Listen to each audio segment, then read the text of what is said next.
The permission given. Yes. Okay. Oh, bold kar. Yes, our Madam Principal is also right, and our Chief Guest is also there. Welcome everybody to the Blisspoint 2021. Most welcome to Dr. Parmeswaran Iyer. May I now request the Principal, Professor Sri Sheila Reddy, to make the opening remarks. Very good morning to all of you and to the distinguished speaker of the day, Sri Parmeswaran Iyer. It was indeed blissful to note that this year's theme of the Blisspoint Economics Association is behavioral economics and public policy.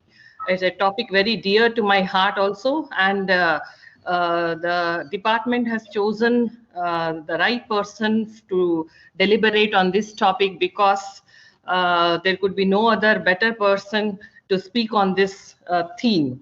Sri Venkateswara College is indeed privileged to have Parmeswaran Iyer, former Secretary, Ministry of Drinking Water and Sanitation, and one of the pioneers of much acclaimed Swachh Bharat mission. We are grateful to him for having consented to be the keynote speaker for the event. Sir, your initiatives signify transformative potential of civil service and are a testimony to the principle of reform, perform, and transform. We all know that the post-COVID world order will be about relearning, rethinking, re-innovating, and reinventing in every field. The application of behavioral economics certainly can enhance the efficacy of public policies and programs in India. How this could be done, you will be the right person to speak on, but drawing on the psychology of human behavior, behavioral economics provides insights to nudge people towards desirable behavior. Also, the popular government schemes like Beti Bachao, Beti Padhao and Swachh Bharat mission have certainly applied behavioral insights for enhancing the impact of the policy. Most importantly, the community-based approach to sanitation in Swachh Bharat mission with the help of Swachhagrahis helped to reinforce this particular message. The gender empowerment component of SBM to a considerable extent helped to complement the Beti Bachao, Beti Padhao scheme. The key principles of behavioral economics, I think, include emphasizing the beneficial social norm, changing the default option, and repeated reinforcements. Although the principles of behavioral economics have been applied by several Indian programs, there is still sufficient scope to learn for leveraging these insights for enhancing the efficacies of various policies and programs. I am sure that students attending the Blisspoint, that is the event of the Economics Association, would be inspired, enthused, and motivated by your words of wisdom, and we do hope that it would certainly be a fruitful interaction. With this, I welcome you, sir, once again to our college and to the Department of Economics, and I compliment the efforts of the students and the faculty of Department of Economics for organizing such a wonderful event. My best wishes to all of you, and hope you continue to do such good work in future also. Thank you. Thank you for giving me this opportunity. I did not switch on the video because sometimes there is a internet connection, but I now have finished the speaking, so I am trying to switch on the video in case, so that I can wish you face to face. Yes, thank you. Yes. You can go ahead. The proceedings of this meeting is compared by Amrit Kaur, who is the president of the Economic Society. Over to her for the rest of the meeting. Thank you so much, ma'am. Good morning, everyone. On behalf of the Economics Association of Sri Venkateswara College, I, Amrit Kaur, President of the Association.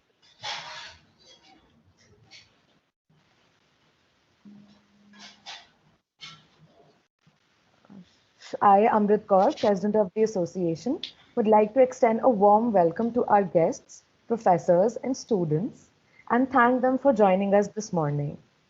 The restrictions of the pandemic have certainly taken a toll on our freedom, but we can find solace in the fact that technological advancements have minimized the distance between us and our teachers, and thus provided quantity access to discussions. On that note, I would like to invite the faculty advisor of our department, Mr. Jitesh Rana, to speak a few words as well. Thank you, Amrit. Honorable Principal Professor C. Sheila Reddy, respected teacher in charge, Dr. Krishna Kumar, esteemed members of Faculty Department of Economics, and my dear students, I thank you all for your presence here today. I, on behalf of the Economics Association, Sri Venkateswara College, extend a very hearty thanks to Dr. Parmeswaran Iyer for graciously agreeing to give the keynote address here today.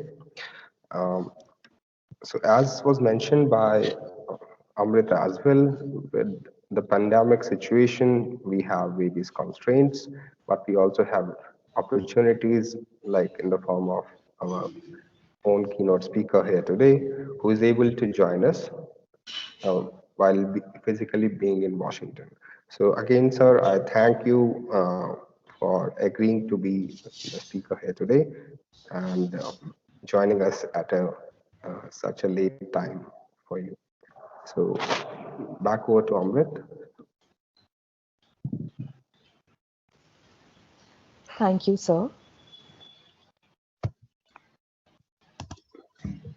This year, we mark the 28th edition of Blisspoint, organized annually by the Economics Association. Blisspoint is one of the most well-known and highly regarded fests in North India and has seen active participation from colleges across the city and across the country in the last few years. Spread over 2 days, the fest unfolds as a kaleidoscope of events, including but not limited to academic seminars, alumni sessions, paper presentation competitions, quizzes, MUNs, etc. Despite this edition being held virtually, we're happy to reveal that we've received an overwhelming response to our competitive events in terms of registrations and hope that each participant has a pleasant experience over the next 2 days. I would like to thank the members, event heads, post holders, and the core team of the Economics Association for working tirelessly over the last few weeks to ensure the smooth organization of every event and session.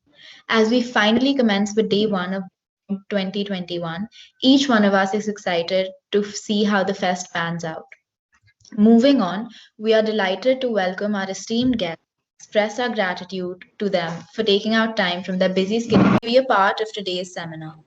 We hope that today's proceedings prove to be a rich and stimulating learning experience for all of us.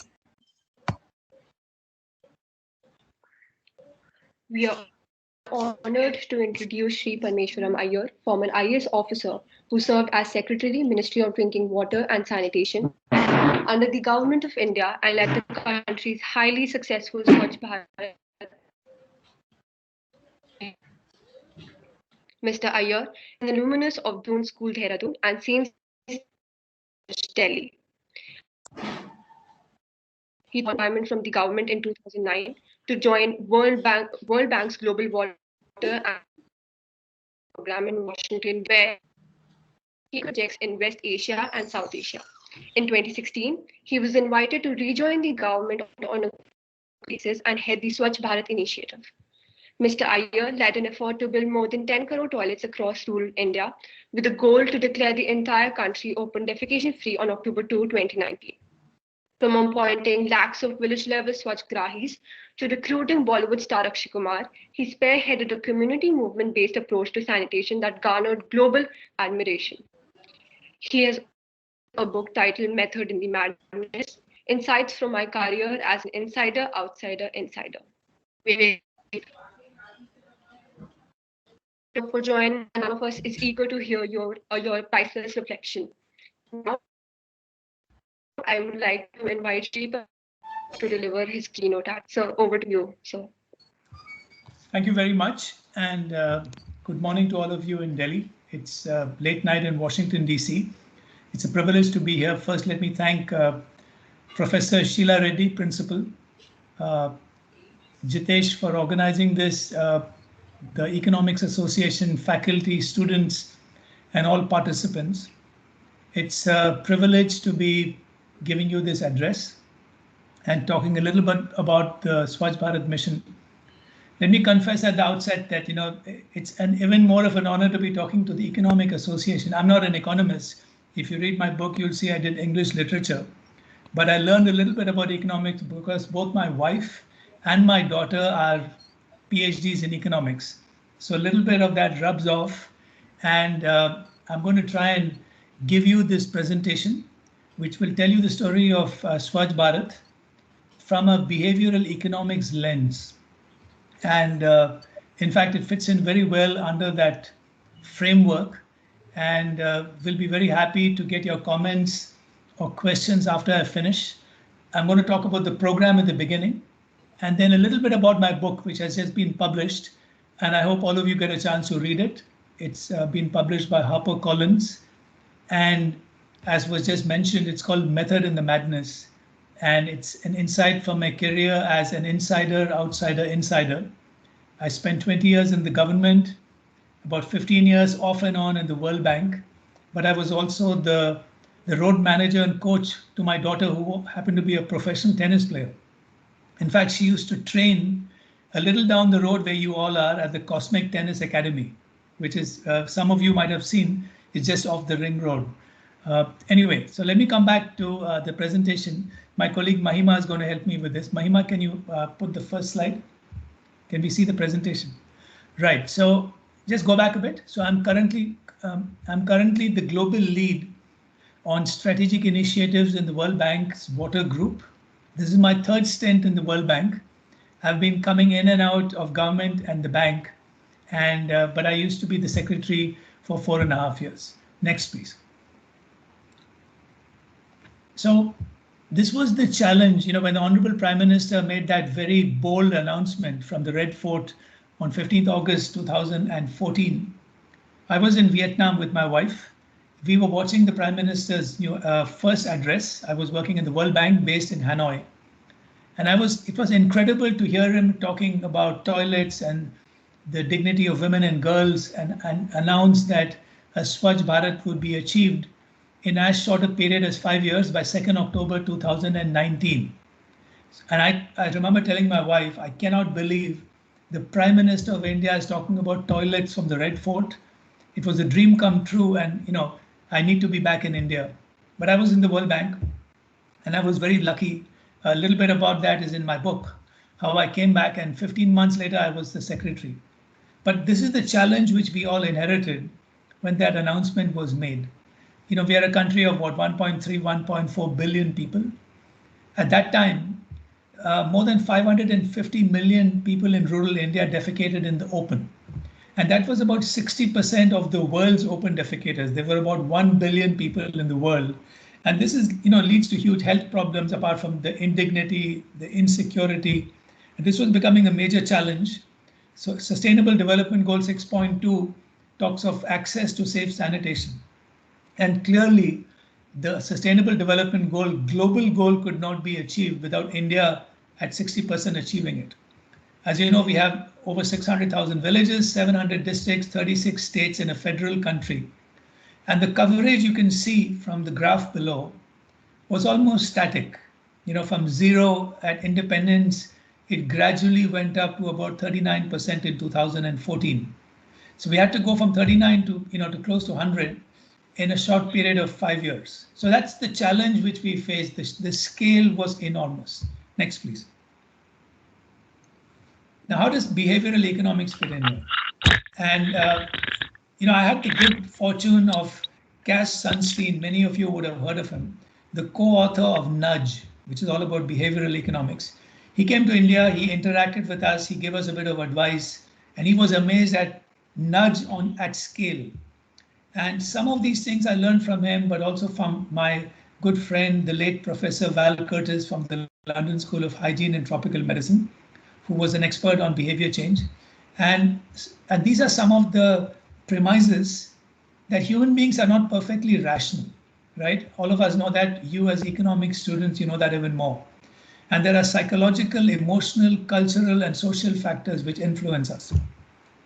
The Swachh Bharat mission's goal was to change a very deep-rooted, people had been defecating in the open for centuries, and a highly personal habit or behavior of open defecation at a very large scale.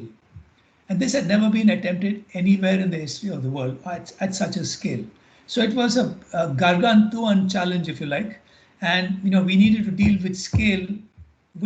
And let me come to how we said about it. But before that, let's look at a few other factors. Next, please. So how is nudge defined? I've taken this from Thaler and Sunstein's book. And essentially, it is a gentle way of shifting behavior without coming down heavy and hard and top down, right? So for example, if you read that book, I'm sure many of you have, if you go to a department store or a supermarket, why do they put the fruit or the attractive product at an eye level so that you see it first, right? Whatever you see first, whether it's on Google or whether it's in a store, you're more likely to spend more time on. That's the first thing you see. So banning junk food is not, that's coming down by statute or by order, executive order. Nudge is gently suggesting to people that there is a better way to do things. But the problem was, how do you do it at scale? It's one thing to sell nice looking oranges or apples or any product in a store. How do you sell a toilet, a product which was not in demand at scale? And when Thaler started talking to us, Sunstein, he was amazed at the scale. He said he never in his wildest dreams thought that nudge would be applied at this scale. Next, please. So let's take the example of smoking. And you will see here that what is the rational approach to smoking, right? You can quote the World Health Organization. Everyone knows it's a health hazard. I mean, you spend a lot of money on it, there's tax on it. So you would think that would work, right? That would prevent people from smoking. But look at another probably more effective message for smoking. So let's look at how do you nudge people into quitting smoking. So this message, your kids would love you to quit, right? Or make smoking history. It's a more of an emotional appeal. It's intuitively, perhaps potentially this more non-rational message would appeal more to people. And that's one of the fundamental principles of behavioral economics. Next. Let me give you another example. Now, what is healthy eating? You can keep saying, don't eat French fries, don't eat, aloo parathas, etc., sugary beverages. And why it's not good for you, you'll put on weight, it's not good for the system, etc., etc. May work, may not work. But what is probably more effective is a message like this, which is all about nudge. Need a snack, grab it from the cafeteria. It's good for you, it's good for your wallet, it's low cost, it tastes good, and it's low calories, right? And it's good for health. So there's a different way of messaging, and we try to tap into behavioral economics in Swachh Bharat. Next, please. So why did many previous sanitation programs fail? Well, actually, if you leave nudge aside, they never had the Prime Minister of India making it his top program and being the communicator in chief. So I think that was the most decisive factor. But even in terms of how they were implemented, perhaps they were taking an approach which was less than effective. So they assumed that if the government gave a toilet for free to everyone, they would use it, right? And you can talk of elasticity of demand, but the fact was that even if you gave a free toilet, people were not really up for it. It was a product no one wanted in rural India. And when you assume rationality, the messaging spoke about health, economic benefits of toilets, but the reality we found was that non-rational motives like love, dignity, disgust are probably far more powerful levers to change behaviors. And that's a very important message. The question was, how do you do it at scale? Next. So these are some of the toilets which were built under Swachh Bharat, and you can see many of them are using non-rational levers. The first one is, a tribal cultural art of Jharkhand, I think. And then in Firozabad in UP, they're using Salman Khan to say, hey, come on, use the toilet. Whether it's a focus on sustainability and climate action and getting people involved with that kind of movement. So these messages became quite important to get that community spirit, to get the school children involved, to get the students involved as well. Next. Disgust was another powerful tool, and my late friend Valerie Curtis, who was the foremost disgustologist in the world, and very sadly we lost her last September. She came in and gave us a lot of inputs into how do you use behavior to trigger, and that word came in, to trigger behavior change at the community level. And here you're seeing a scene from a very common episode all across the country, where the ladies are the Swachhagrahis, which were mentioned by the Honorable Principal, the grassroots motivators. They would go to a village, gather the community together, and talk to them about the need for toilets. Why do you need a toilet? It safely disposes of excreta. You don't see flies around, your children don't fall sick. And here what they would do, they would take some excreta, put it into a glass of water, dip a human hair into it, and then ask people to drink the water. And nobody would, right? They said, it's disgusting. How can I drink water from a glass which has got a human hair in excreta, which has been dipped in excreta? So everyone refused to drink the water because they were disgusted. And that was another technique, a tool, an approach to triggering behavior change. Again, behavioral economics. So different non-rational tools and techniques became very important in changing behavior. Next. Now I'm going to show you a little clip by Anushka Sharma, one of our Swachh Bharat ambassadors, who did this along with Amitabh Bachchan. And some of you might have seen our campaign called Darwaza Band, shut the door on open defecation. And this is how Anushka particularly appealed to women, but also influenced the men. Can we run it, Maima?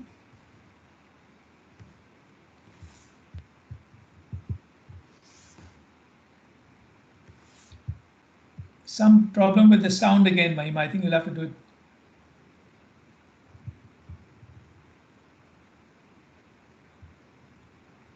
Can you not hear the sound, sir? It's fine, but I can't hear it. Varun, can others hear it? No, ma'am, it's not audible. Ma'am, can you stop sharing it and present it again? Yeah. And include that option? Yes.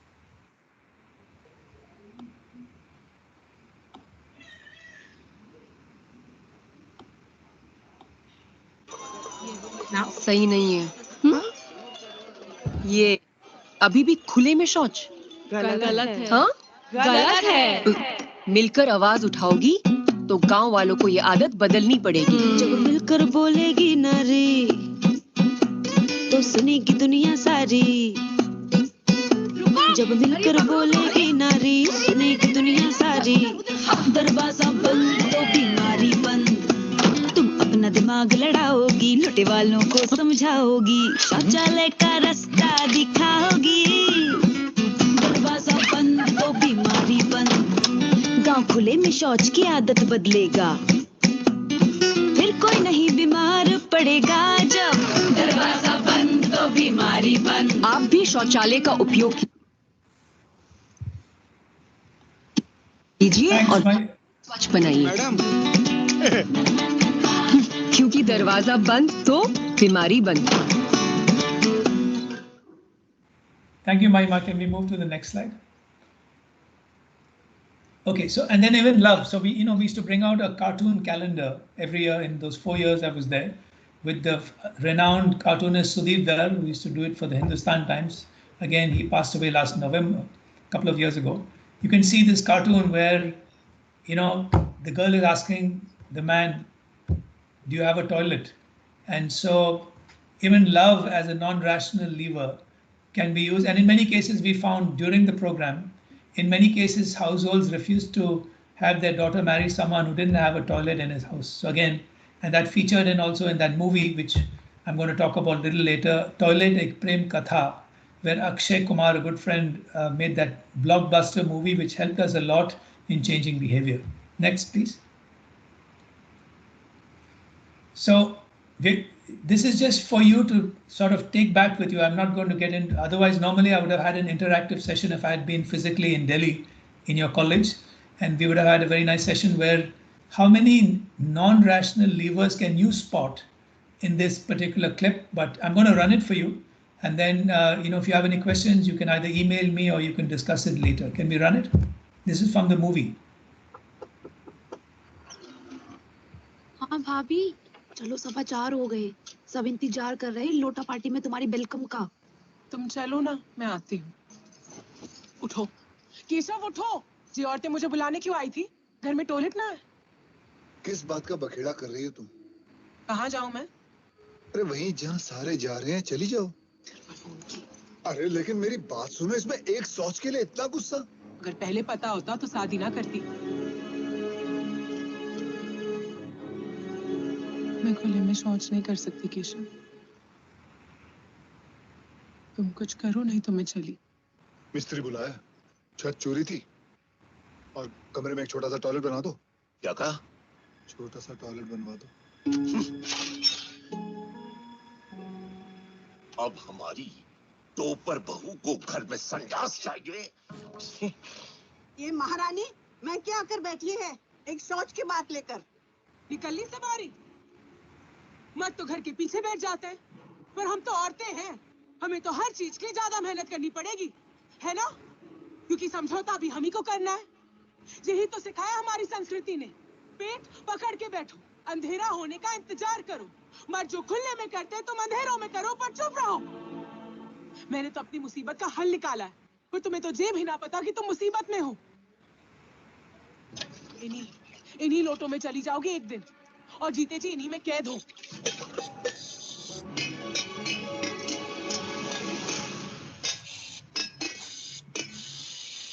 तुम्हारी लड़ाई सभ्यता से, समझे? और सभ्यता पर विजय पाना आसान नहीं है, कठिन परीक्षा है। भूमि पूजन है दादी। घर में शौचालय बन रहे हो, अब सोच में परिवर्तन ले आओ बाबूजी, और नाली पे बैठना भूल जाओ।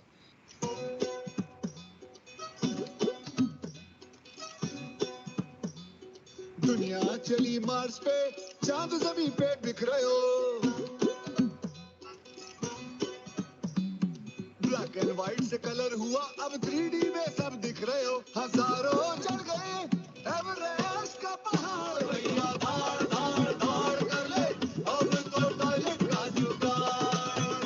भैया धाड़ धाड़ धाड़ कर ले, अब तो टॉयलेट का जुगाड़। बीमार नहीं हूं बेटा, अब ठीक हो गया। हाँ, वो क्या है कि पर्दा सोच से हटाकर सोच पे लगाने का टाइम आ गया है। पहली बार असली धर्म का काम कियो है, तो मेरे टॉयलेट का उद्घाटन तो बहू के हाथ में ही होएगा।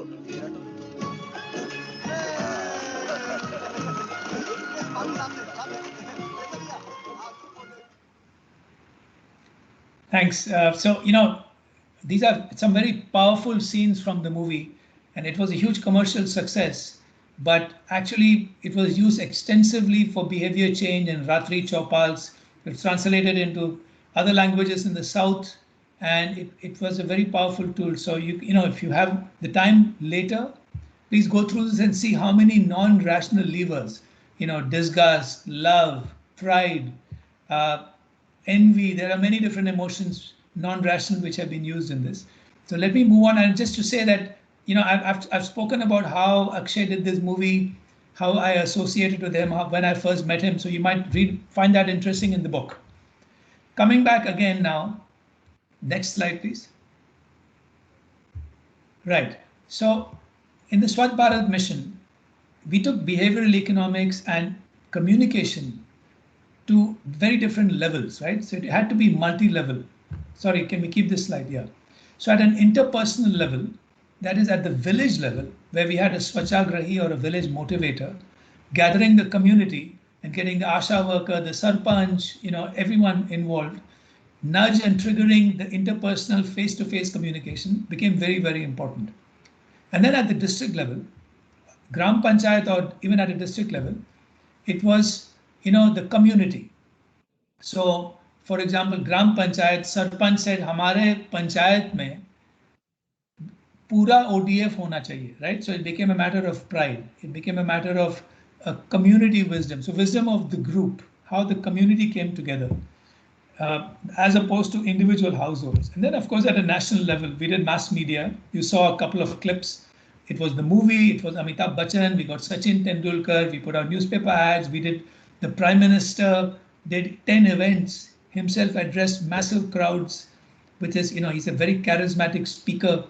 And so it became more and more familiar. But mass media was also things like currency notes. If you look at all your currency notes, you'll see the chashma, the glasses and the tagline, Ek Kadam Swachhata Ki Or. Again, thought of entirely by the Prime Minister, and I've written about this in the book. So he made a massive contribution. I mean, it was his program, but the familiarity bias is important. The more the repetition, the more people hear about the program, positive or negative, mostly positive, it makes a very big difference in changing behavior. And I think that's something the principal mentioned as well.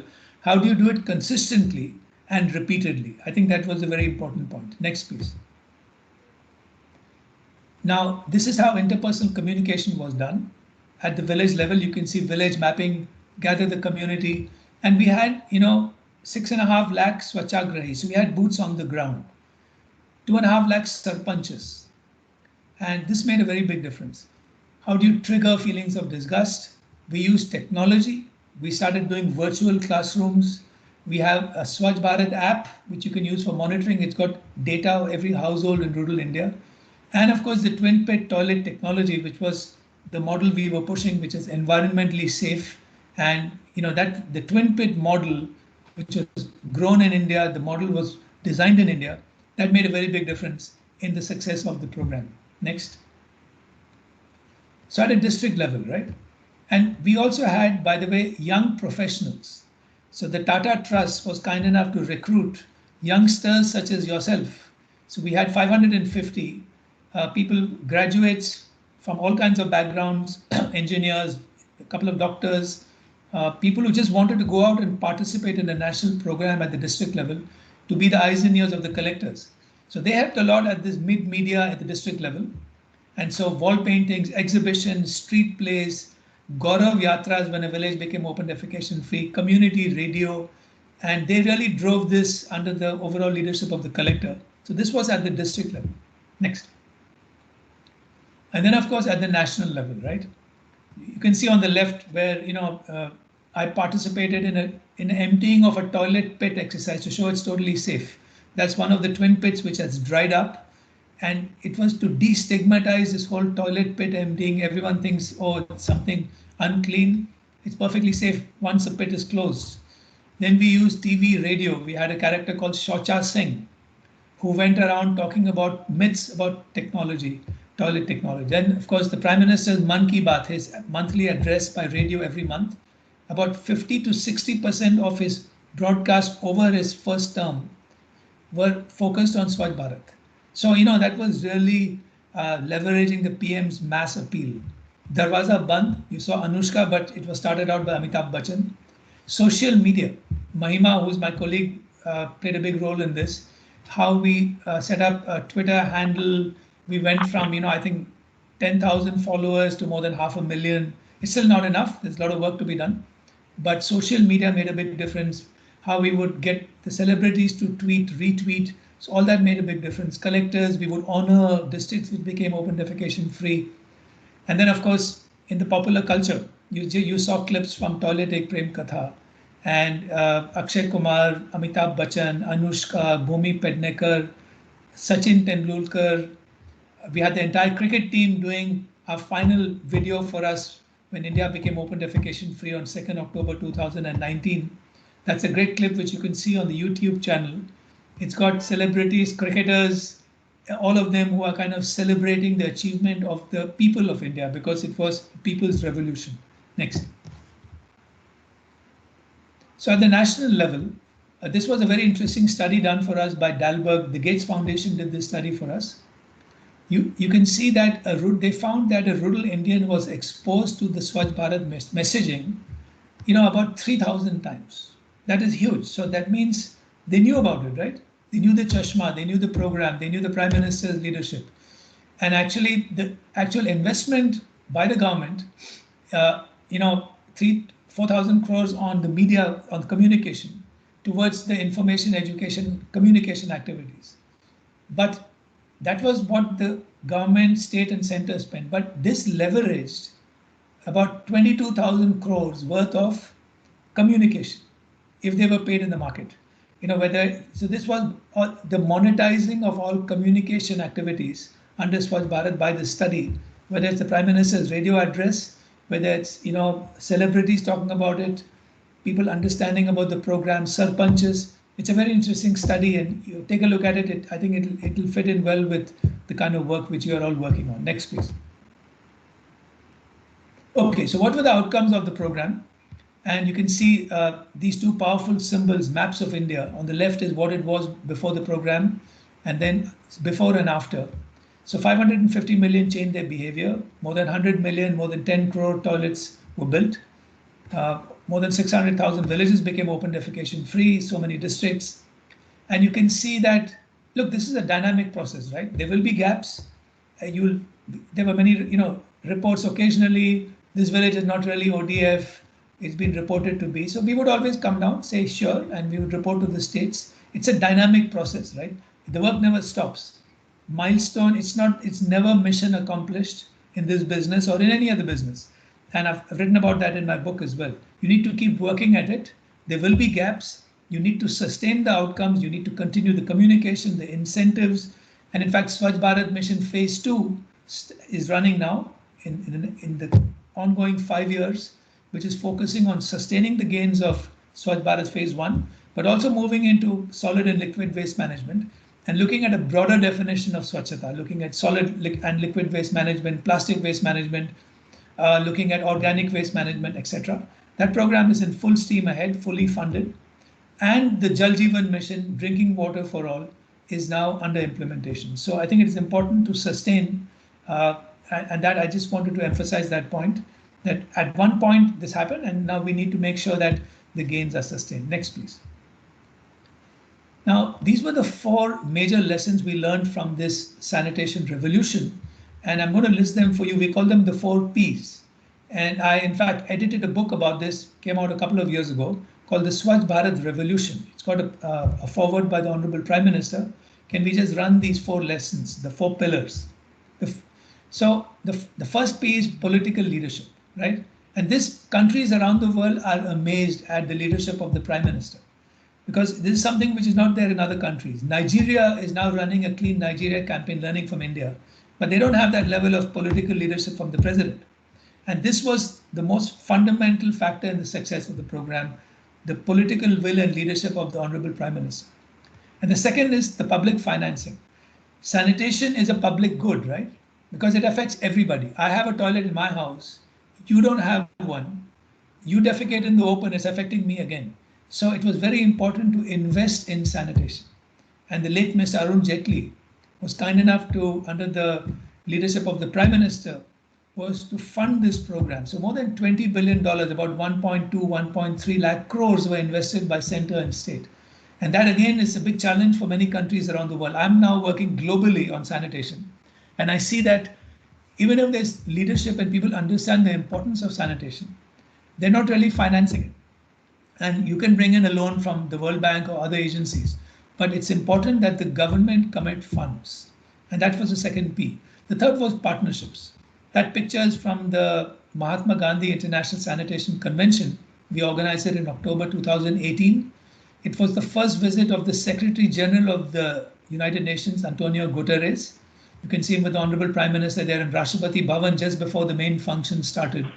And this partnership with external partners like the World Bank, the Gates Foundation, UNICEF, a great partner of ours, WaterAid, but also NGOs, grassroots organizations, the private sector, how they helped us with the fellows, the India Sanitation Coalition. So it was a partnership. It could never be run as a Sarkari program. It wouldn't have been effective. And then perhaps the most critical one, people's participation. How people made it a Jan Andolan, something the Prime Minister always emphasized, a people's movement. They got excited about it. School kids took charge. I went and spent 3 nights in a village in East Champaran in Motihari. And there the collector mobilized schoolgirls who came out and said, in a jalus, and said, Mujhe shauchalay chahiye. They demanded a toilet from their parents and their teachers. So I think that movement was very important. The fourth P, people's participation. Next, please. Okay, I'm now coming to the book, and I've got a few more slides, and then I'll come to the end of the presentation. So this is my book. It's in paperback. It's been published by HarperCollins, and it's a memoir which is talking about my sort of close to 40-year career. About half of it is about Swachh Bharat, and all the things I've told you, it sort of gives you the inside story. But this also tells you a little bit about my getting into the civil service. Might be some useful tips for any aspirants. How I got in, I actually stumbled into it, but that's a long story which is written in the book. And I'm going to take you through a few highlights before I finish. Next, please. So it's written in a slightly humorous style, so it's not heavy reading. It's not like a typical civil servant's memoirs, which even I hesitate to read, to be honest. But I think you'll find it quite funny. And you'll see that the first part is about my role as an insider in government, how I, went from attempted all kinds of jobs, failed all over the place, got very lucky in cracking the IAS, then having joined the IAS, making a lot of mistakes, right from the academy days. I'm from the UP cadre, SDM in Dehradun. Then I went to the Government of India as private secretary to a minister, collector in Bijnor. And then how I actually stumbled into a specialization. There's a lot of discussion today on whether IAS officers should specialize or be generalists. I was lucky to specialize in water and sanitation. And that leads me to the second part, the outsider part, where I went to the World Bank, where I became a sort of global expert on water and sanitation. But then I resigned from the World Bank. My daughter and son both were playing professional tennis. Tara's played Fed Cup in India. She's represented India, played at Wimbledon, and I was her coach. So, I took a break. I took 2 years off. I think it's fine to do that. And I was her coach and road manager, and you'll read about that in the book. Can we go to the next? So this is, there are a couple of illustrations in the book. This is how I made a big mistake when I was in Dehradun. I was subdivisional magistrate in 1983 to 85. And I'm opening a newspaper where I had wrongly arrested a truck driver carrying limestone from the quarries of Mussoorie. So, this is an illustration of that. Next, please. And this is my stint as a road manager. That's my daughter Tara supposed, serving. I'm taking notes in a match, statistics, what is the percentage of first serves, how many backhands has she missed, did she come to the net enough? So that was my role as a road manager. Next. And this is, you saw that picture of me emptying a pit in a village called Gangadevapalli in Warangal district in February of, exactly 4 years ago, February 2017. It was an incredible experience, and it led to a lot of people, including Akshay Kumar and others, emptying pits to destigmatize this and to show the advantages of the twin pit system. Next, please. So anyway, this is a little extract how I got lucky to get into the IAS. This was my examination strategy. I was very lucky, of course. And anyway, I don't want to go through that, but if you're interested, you'll read about it in the book. It's quite funny, actually. And when I wrote this particular chapter, my son told me, he said, hey, do you really want to write this? It makes it look like you got really lucky and you didn't study hard enough. It's not a good example. He's probably right, but read it, you'll find it quite funny. And I think one of the main lessons which I'm trying to say is, really it's very difficult to plan ahead, and it's fine. You need to make many attempts at whatever you do, and eventually you will succeed if you keep trying. So I think that's the kind of subliminal message, but this is how I put it. Next, please. Okay, this is about my encounters with Mr. Amitabh Bachchan. And the first time I met him was through my good friend, the Commissioner of Police in Mumbai. I went to the DCP Juhu police station. I went to meet Mr. Bachchan with the police commissioner. We had a great meeting. He was very helpful. And then when I wrote to him, I misspelled his name. And he wrote back to me saying, please spell my name correctly. It's Bachchan. I had missed out the H in the beginning. But he became a good friend. And there are some other interesting anecdotes about how he helped us with Swachh Bharat. Next, please. And then throughout the book, I've got some pro tips, which are very practical, something I learned throughout my experience. There are 32 pro tips, which I think would be useful to anybody. particularly to youngsters, and this is just 3 of them. The first one, I talk of transferring your worry about achieving something to others, right? So in the government of India, we were responsible for implementing Swachh Bharat, but the actual implementation was done by the state governments and by collectors and by villages, because sanitation is a state subject. So it was important to get them to be more worried about implementation than us. And how do you transfer your worry? That's a skill and an experience, something you need to learn about. The second one is about taking initiative and coming up with new proposals, even if they seem quite weird. And you're thinking, what are people going to think if I come out with this crazy idea? But they click sometimes. And your bosses or your teachers are usually on the lookout for innovative ideas. So don't be afraid. It's fine to come up with ideas. Some of them will fail. Maybe only one will succeed. Maybe none will succeed. But don't worry about it. And one thing I learned, always take notes. It's kind of obvious, but you read in the book, I became private secretary to a minister of state called Mr. Arun Singh, close friend of Rajiv Gandhi in 1987. And I remember in an early meeting, I went in and he started giving me some instructions and I kept nodding my head. After 2 minutes, he said something like, Mr. Iyer, I know you've got a photographic memory, but please take notes. Even if you pretend to write something in your book, take notes. You might miss something. And so that reminds me, whenever I go for a meeting now, I carry a notebook even today. Sometimes it's an iPad, but good to take notes. Even if you're doodling or scribbling something, your boss or your teacher will be impressed that you're writing down what they're saying. Next, please. So this is an endorsement from Cass Sunstein, right? The co-author of Nudge. And he was kind enough. So there are, 10 to 11 people who have written they've read the book. They were quite happy with it. Nandan Nilekani has read it. Vijay Amritraj, the tennis star, has read it. The director of IIM Ahmedabad has written something. You've got Amitabh Kant, who's a good friend, has written something about it. So a lot of people recognize that it's got a lot of management insights.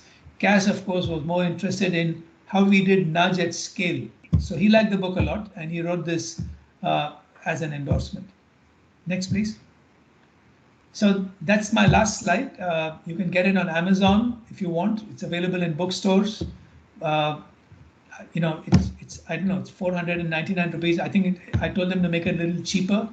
Maybe they'll give a discount, but it's an interesting read, and I think you can learn a lot from it. But please do have a look at it and give me your feedback.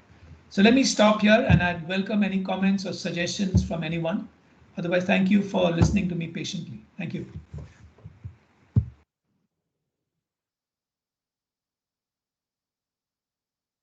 So the stage is open for any questions anyone might have.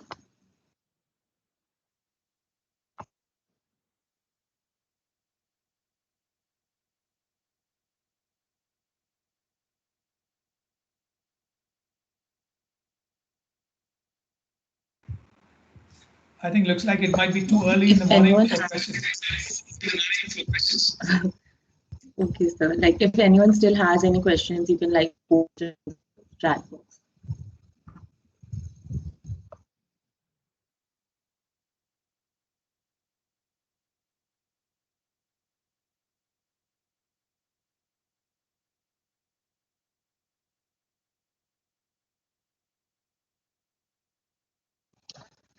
Okay, I think no one has any questions. So thank you, Mr. Iyer. Your keynote address certainly lived up to its billing.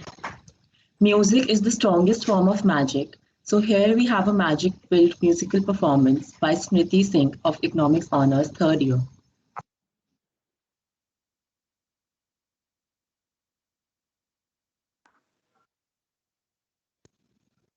So can you stop presenting so that we can share the next?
Sorry for the delay. We're just gonna take 5 more minutes, 2 more minutes. कहो दो बिछा दो नीले गगन से चांद को लाके तकिया बना लो चांदनी लाके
I'm so sorry for the delay. Just give us 1 minute. There's a little technical issue.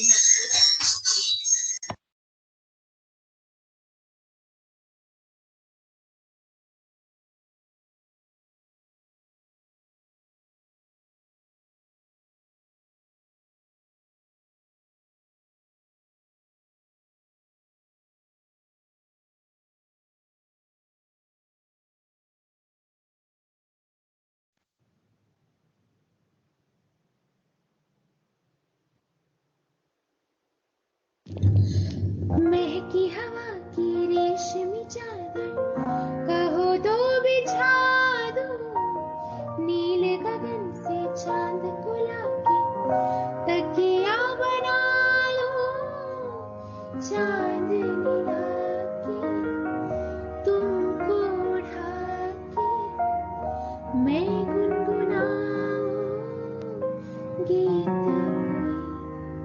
उस पल ही चुपके से फिर निंदिया जाए पलकों पे जैसे ठहर जाए हाय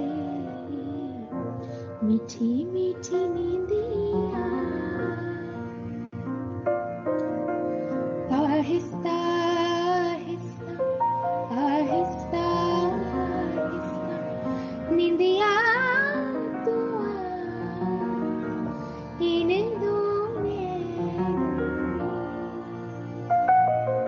हल्के से हौले से कुछ सपने खोले से निंदिया तुला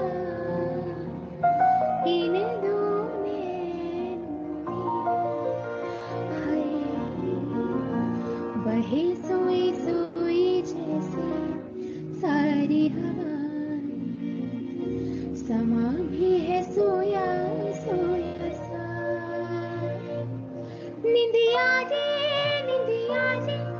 तू मेरे अंगना आ जा रे इन झुकती पलकों पे छा जा रे आहिस्ता आहिस्ता आहिस्ता निंदिया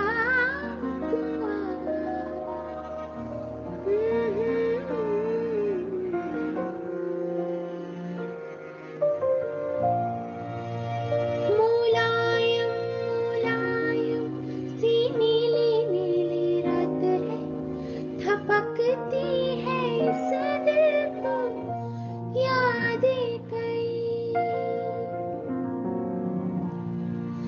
यादों के पालने में कोई खोई खोई बात है ओ निंदिया अब आके तू मेरी भी दिलो कोई सपने दिखला दे, हाय यादों का पलना झुला दे। आहिस्ता आहिस्ता आहिस्ता निंदिया तू आ, इन दो नैनों में।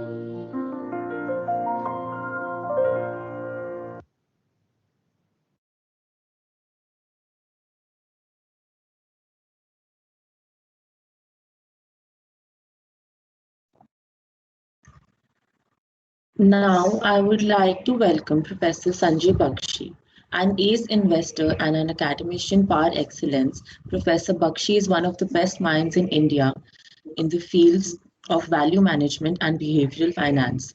He is a professor of behavioral finance and business valuation at Management Development Institute, Gurugram, teaching students pursuing MBA. He is also a managing partner at Value Quest Capital LLP, which advises some of India's large family offices in making conservative but meaningful long-term public market investments. Professor Bakshi received his MSc in Economics from London School of Economics and Political Science. He is also a fellow member of the Institute of Chartered Accountants of India. I would like to open the floor to you, sir.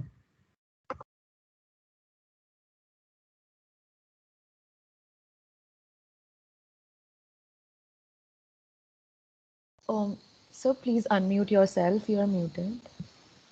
Okay, thank you for that. I'm not very familiar with this platform. I normally use Zoom. So I'm trying to figure out how to share my screen with you. Give me a moment.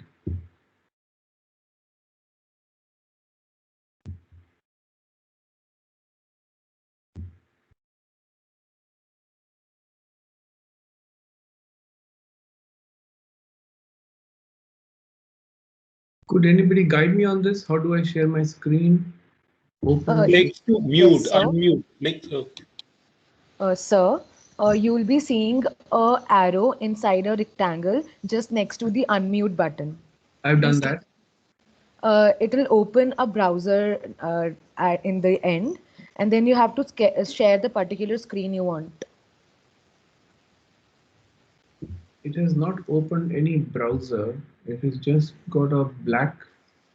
Sir, I'll show you. I'll share my screen and show you where the button is. Just a minute.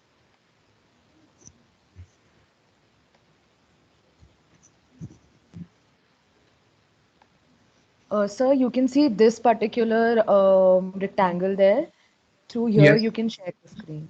Yeah, I'll just end mine and then you can share. So please try sharing now. Okay, I have open share tray linked, and then there is no other.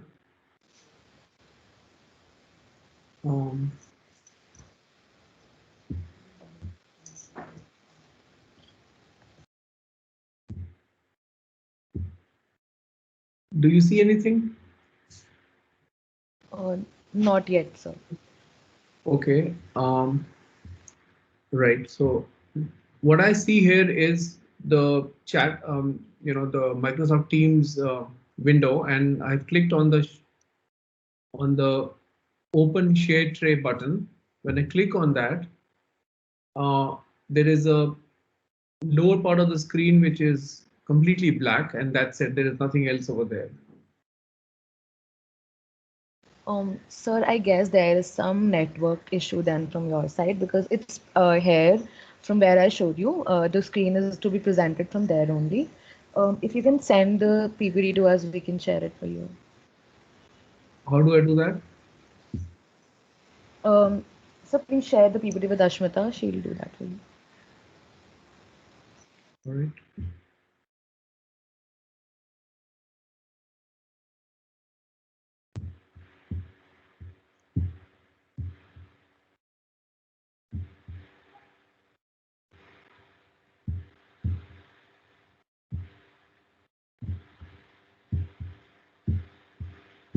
While that file is going, I'll keep trying over here. Sure, sir.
Sir, please wait for 1 minute. We are just showing. Yes.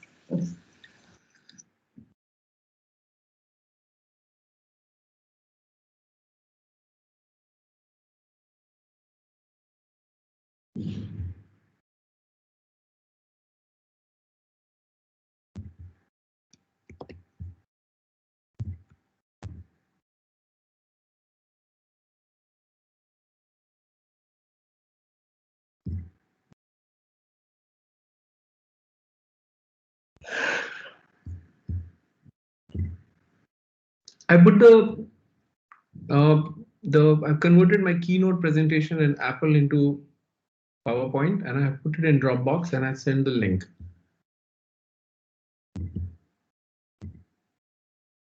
Sorry, sir, can you repeat? You have converted it into the Word format? I've converted it into PowerPoint. I use Apple Mac. So I have converted it into PowerPoint from the native Apple application. And I've uploaded it on Dropbox. I sent the link to Ashmita. Okay. Okay, so Ashmita, please share it now.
I've logged in through the browser this time. Can you give me access again, please? Let me try.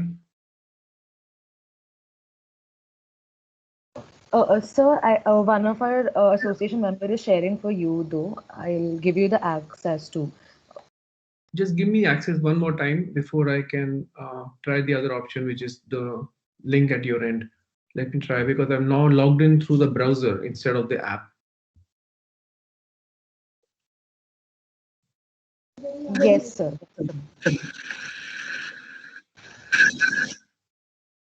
I don't see a share screen button here.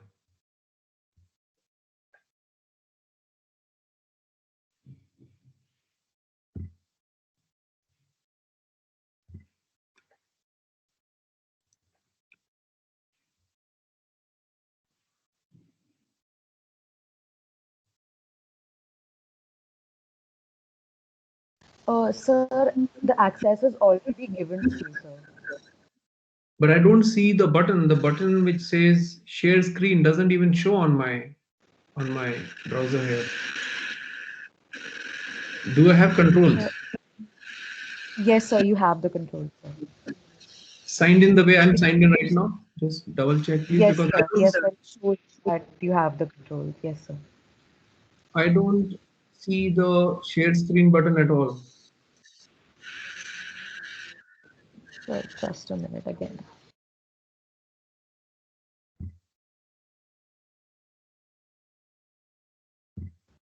So just give me 2 minutes. I'm just presenting. Just 2 minutes.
I still do not have the share screen button on my side.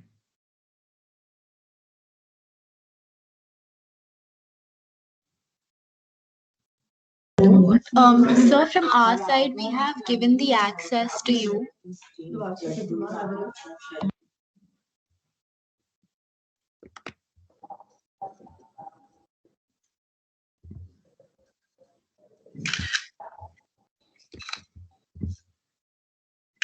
I'm sending you a screenshot of what I have.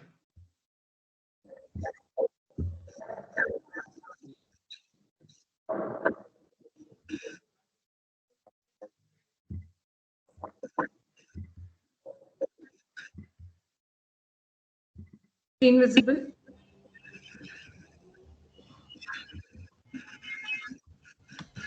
Yes, yes, Ashmita. Yeah.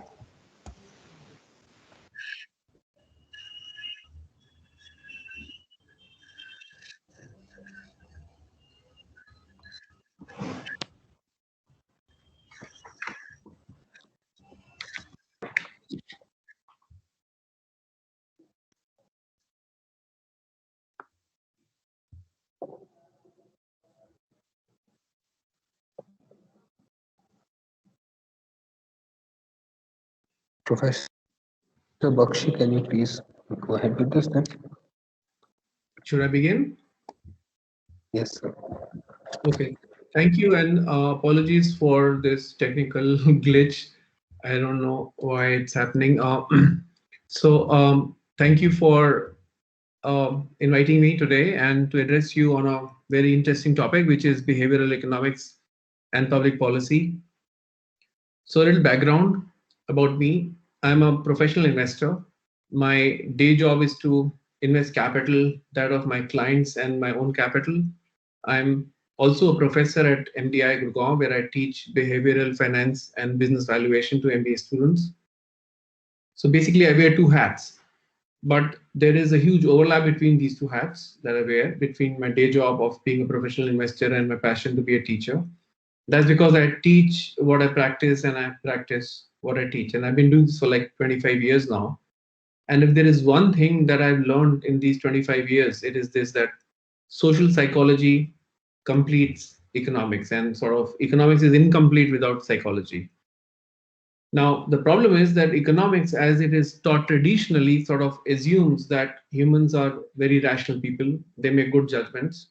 But social psychology shows that humans are not as rational as economic theories assume. It shows that they are quite irrational, as I will try to show you in this sort of brief presentation. So what I've learned is that behavioral economics closes this gap between rationality, assuming economic theories on one hand, and predictable patterns of irrationality, which we learn about from social psychology. For me personally, that has been a very fulfilling experience, both intellectually and financially. Now, let me explain what this means. I mean, if social psychology shows that people are often very irrational in the way we see information and make decisions, then what can professional investors learn from that? Well, they can learn to reduce their own errors. We call these as biases. There are behavioral patterns which cause people to make some systematic errors in their judgment. So, of course, if I could reduce my error rate, my investment performance should get better. But there is a second aspect to this, and which is that I end up competing with millions of people out there who are prone to the same behavioral patterns. And if they don't fix their behavioral patterns, and I am able to do it, then I have a sort of a competitive advantage over them, right? So this is what I do as a professional investor. I study models of human behavior, which is directly coming from social psychology. And I study business models, which is obviously the subject matter of economics. And when you combine these two disciplines, you get behavioral economics. But this talk is not about professional investing. It's about the role of behavioral economics in public policy. How can regulators and governments use models from behavioral economics in public policy? So now I happen to believe that these models of human behavior are sort of versatile enough to enrich one's understanding of economics as well as public policy. Now let me explain this with the help of a few examples. Basically, I'm going to take 5 or 6 models. I'm going to explain how they work in my own field, in my field of investing, in my field of understanding businesses. And then I will show you the very same model can be also used to help in public policy. So let's get down to it. The first model I want to talk to you about is called loss aversion, or deprival super reaction syndrome. This is model number 1.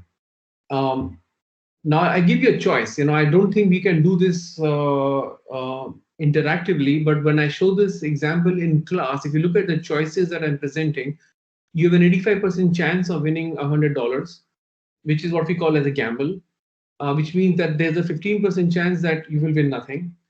But instead of that, you can choose to get all of the $85 right now, which is a sure thing. And when I present these two choices to my students in various classes, I've been doing this for like a long time, almost everybody says they will take the sure thing. They would prefer to take $85 right now instead of taking a chance, because they don't think that they are gamblers. They think that they are conservative people. They think that the bird in hand is got two in the bush. Why take a chance? Let me take this $85 right now, which is fine. Next slide. But if I do the same thing in the context of losses, if I present the same problem, I change the language. And now I give a choice of choosing between an 85% chance of losing $100, which is again a gamble because there's a 15% chance that you may not lose anything, or a sure loss of $85, which is what we call as a sure thing. Now people switch their choices. People who wanted to take the sure thing, they thought that they were conservative people, they wanted an $85 sure gain. Now they don't want to do that anymore when the problem is restated in the context of losses. And now they start saying that, well, I'll take the gamble. So think about this for a moment. This is very important because it has monumental implication. In fact, a Nobel Prize is behind this finding. It's called prospect theory. Essentially, what we are saying here is that people become inconsistent when you just change the language, when you change the frame from loss to gain. And I'll talk about framing in a bit more detail in a minute. But the basic idea here is that people are very sensitive to losses. They don't like taking losses. And I could turn you from what you think is a conservative person to a gambler just by changing some words in the same problem. Next slide. Now, this is very interesting because if you approach a red light or a traffic light and you see it's green right now, on its way to becoming yellow, and then it's going to become red, most people, instead of slowing down their cars and their motorcycles or scooters, they actually accelerate because they think that they can go through. And this is what we call as the psychology of a near miss. And what that means is, again, it's about loss. It's about losing an opportunity. It's about not wanting to lose that opportunity. People do incredibly risky things in order to avoid having losses, whether it is lost opportunity or whether it is financial losses, any way you look at it. And this is, by the way, a depiction of what happens. If you look at the chart here, you have a amount of psychological value of happiness or misery on the vertical axis, and on the horizontal axis you have a dollar amount of gain or loss. So for a given amount of gain or loss, let's say $100, you can see that the amount of pleasure is much less than the amount of misery in case it's a loss.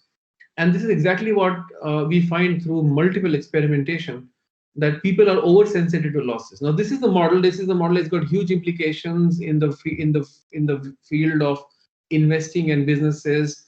I'm not going to be talking about you in a lot of detail. Clearly, if people treat losses much more severely as they treat gains, then they are at a disadvantage as compared to people who have what you call as practicing equanimity. The slide on equanimity, please.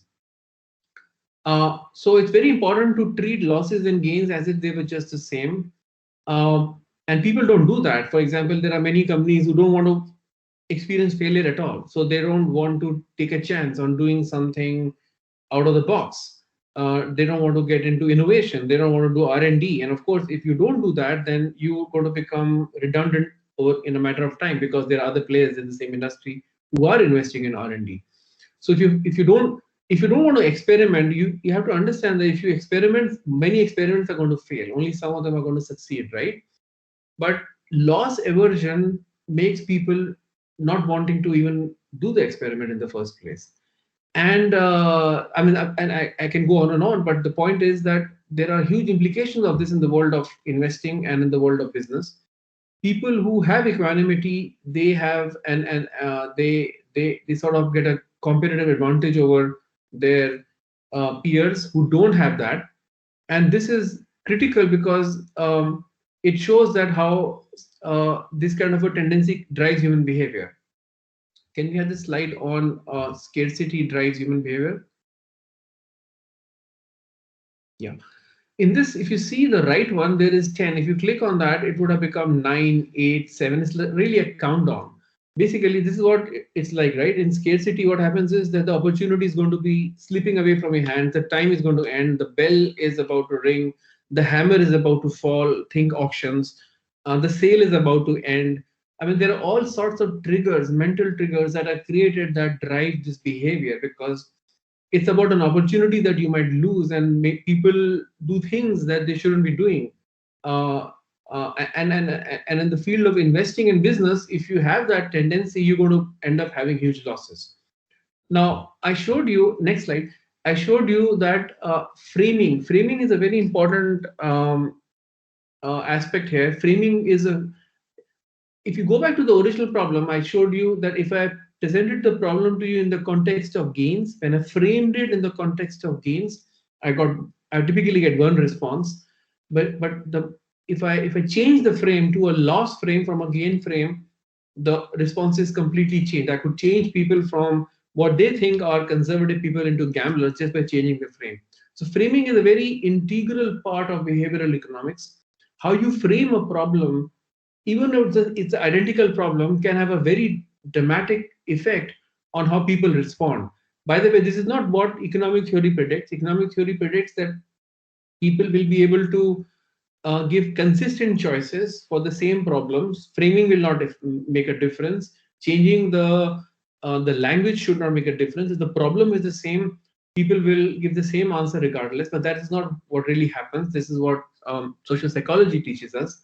So framing is terribly important, and I'm going to talk to you more about framing in a bit. Now, let's talk about the implications of public policy over here. Next slide, and the next one, please. Here is a very interesting example. So now you know that people are overly sensitive to losses. So what happens? This is the example in Germany. In Germany, long back, before even LED bulbs came, there was this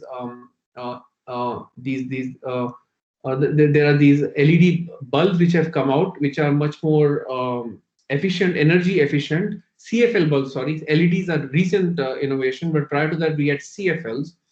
CFLs were cheaper in the long run because even though they cost more right now, they consume hardly any electricity. So people would save money in electricity bills, even though they paid more money to buy these bulbs in the first place. Plus, they last a long time.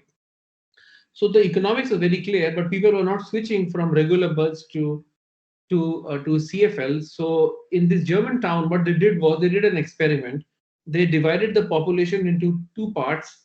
To one half of the population in this town, they sent one newsletter, which basically told people that if you switch from regular bulbs to CFLs, you will save let's say 30 euros per month in electricity costs. To the second half of the population, they make a different kind of a pitch, same problem, but different language, different frame. Instead of a gain frame, which was money saving, it became loss frame, which is money loss. So they said that if you don't switch to CFLs, you will stand to lose from your pocket additional 30 euros every month in additional electricity costs. Now, it turns out that the response rate, the compliance rate, the conversion rate from regular bulbs to CFLs was two times as much as in the gain frame. So clearly, you can see that there are very, very interesting applications of the very ideas that I use in my own field as an investor are so versatile that they can also be used in thinking about public policy. These behavioral models are basically telling you about how human beings respond to the same problem when it is presented in different manners. So this was one example. Another example that I want to give you is that of a company in which I recently invested. This is run by an IAS officer. She is a very upright officer who has been a very effective administrator in Gujarat in the last many years. She happened to be the managing director of Gujarat Industrial Development Corporation. And in one of the interviews, she said something which really caught my attention, and I thought I'll share that with you. And this is a government organization, and they are dealing with a lot of applications for developing land or building industries, and she has to give approvals, and her staff members, her team members have to give approvals, and therefore she wants efficiency. She wants her team to be as efficient as possible. So how does she motivate the team? She says, if you read the underlying text, she says, everybody in GIDC is given marks. And the marks are deducted if time taken to process the files exceeds the prescribed limit. So there are these prescribed limits, and it could be 25 days, it could be 30 days, it could be 2 weeks. But if you cross that limit, your marks will get deducted. Now, and she says this applies to even her. And then she says they have already been given 100 marks.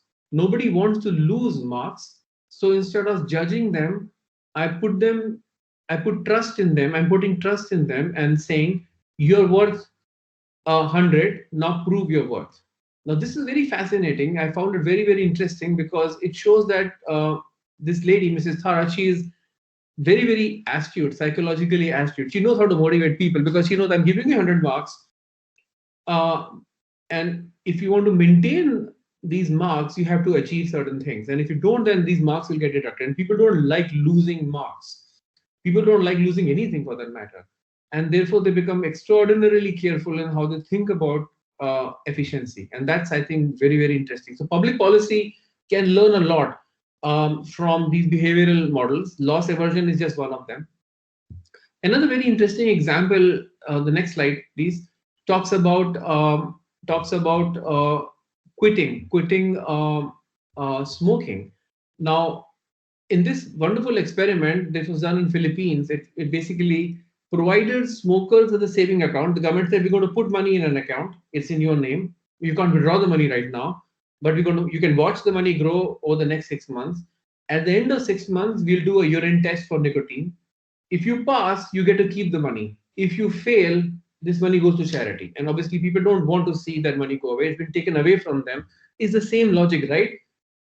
Something is being taken away from you. Something that was almost yours was taken away from you, like going through the red light. Okay, so in that sense, people, this was a hugely successful sort of an experiment done in Philippines. I think this is very fascinating. The point I'm trying to make here is that there are innumerable applications of these very powerful ideas which can be used for public policy. Next slide. I want to talk to you now about the second model, which is what is called as high contrast effect. Now, what does this mean? It means that how we respond to things when they're presented to us one after the other. So, for example, if I give you a piece of chocolate to put in your mouth, it'll going to taste very yummy and sweet. But immediately after that, if I ask you to put a piece of lemon in your mouth, it's going to taste much more bitter than it really is, right? The bitterness level will be much more in your mouth simply because you just experienced something very sweet. And that's what high contrast means, that when two quantities are presented next to each other and their differences are large, they tend to get accentuated, tend to look even larger than what they really are. Next slide.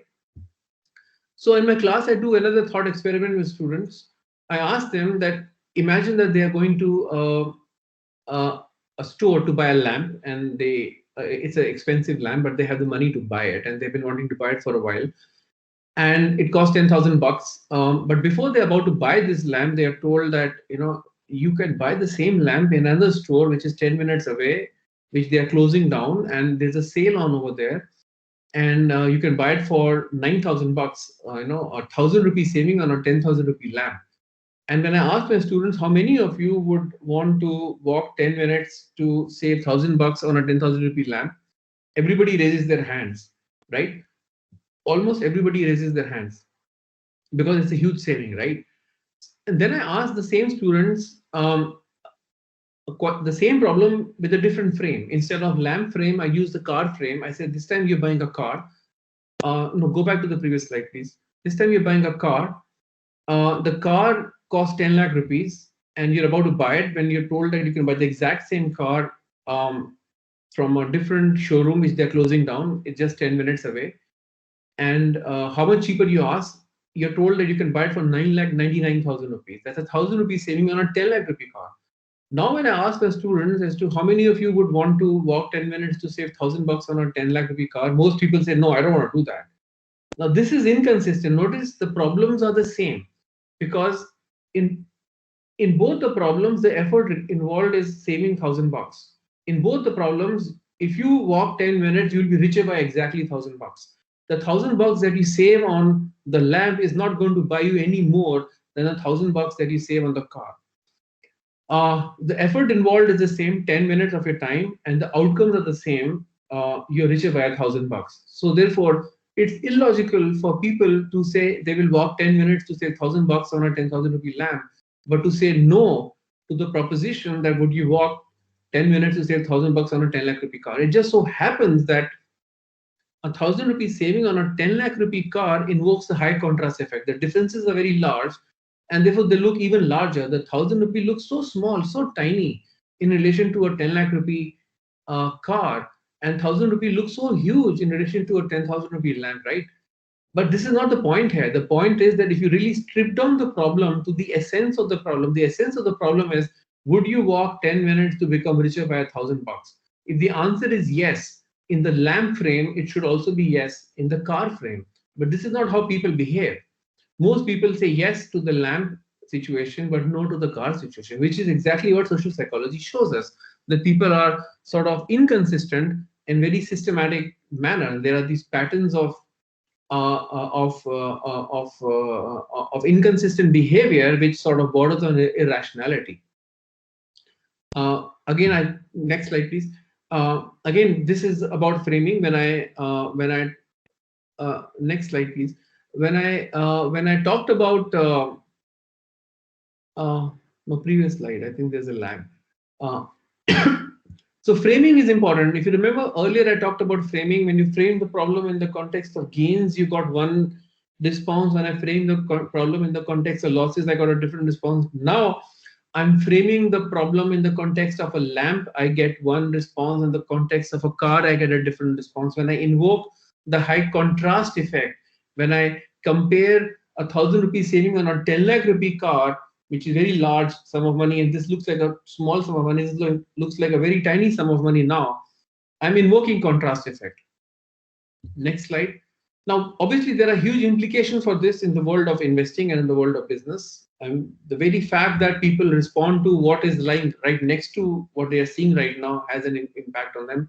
For example, in consumer behavior, it turns out that if you look at the wine bottles here, the prices are mentioned. There are like 5 bottles of wine with $15 tag.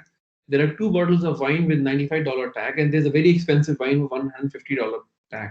Now, the $150 bottle is really a decoy. It's been put there to promote the sales of the $95 bottle, because you see, the $95 bottle looks very expensive if you compare it with the $15 bottle, if the $150 bottle was not there. But when you put it next to a $150 bottle, it doesn't look all that high anymore. So it turns out, and by the way, it doesn't matter whether the $95 tag is on the bottles on the right or on the left. You can change the tags. The sales of the bottles which have the $95 tag will go up. So it turns out that the second most expensive bottle of wine on a menu tends to sell the most. And restaurateurs know this, of course, and they use this. So clearly you can see here the contrast effect is being used here. Next slide.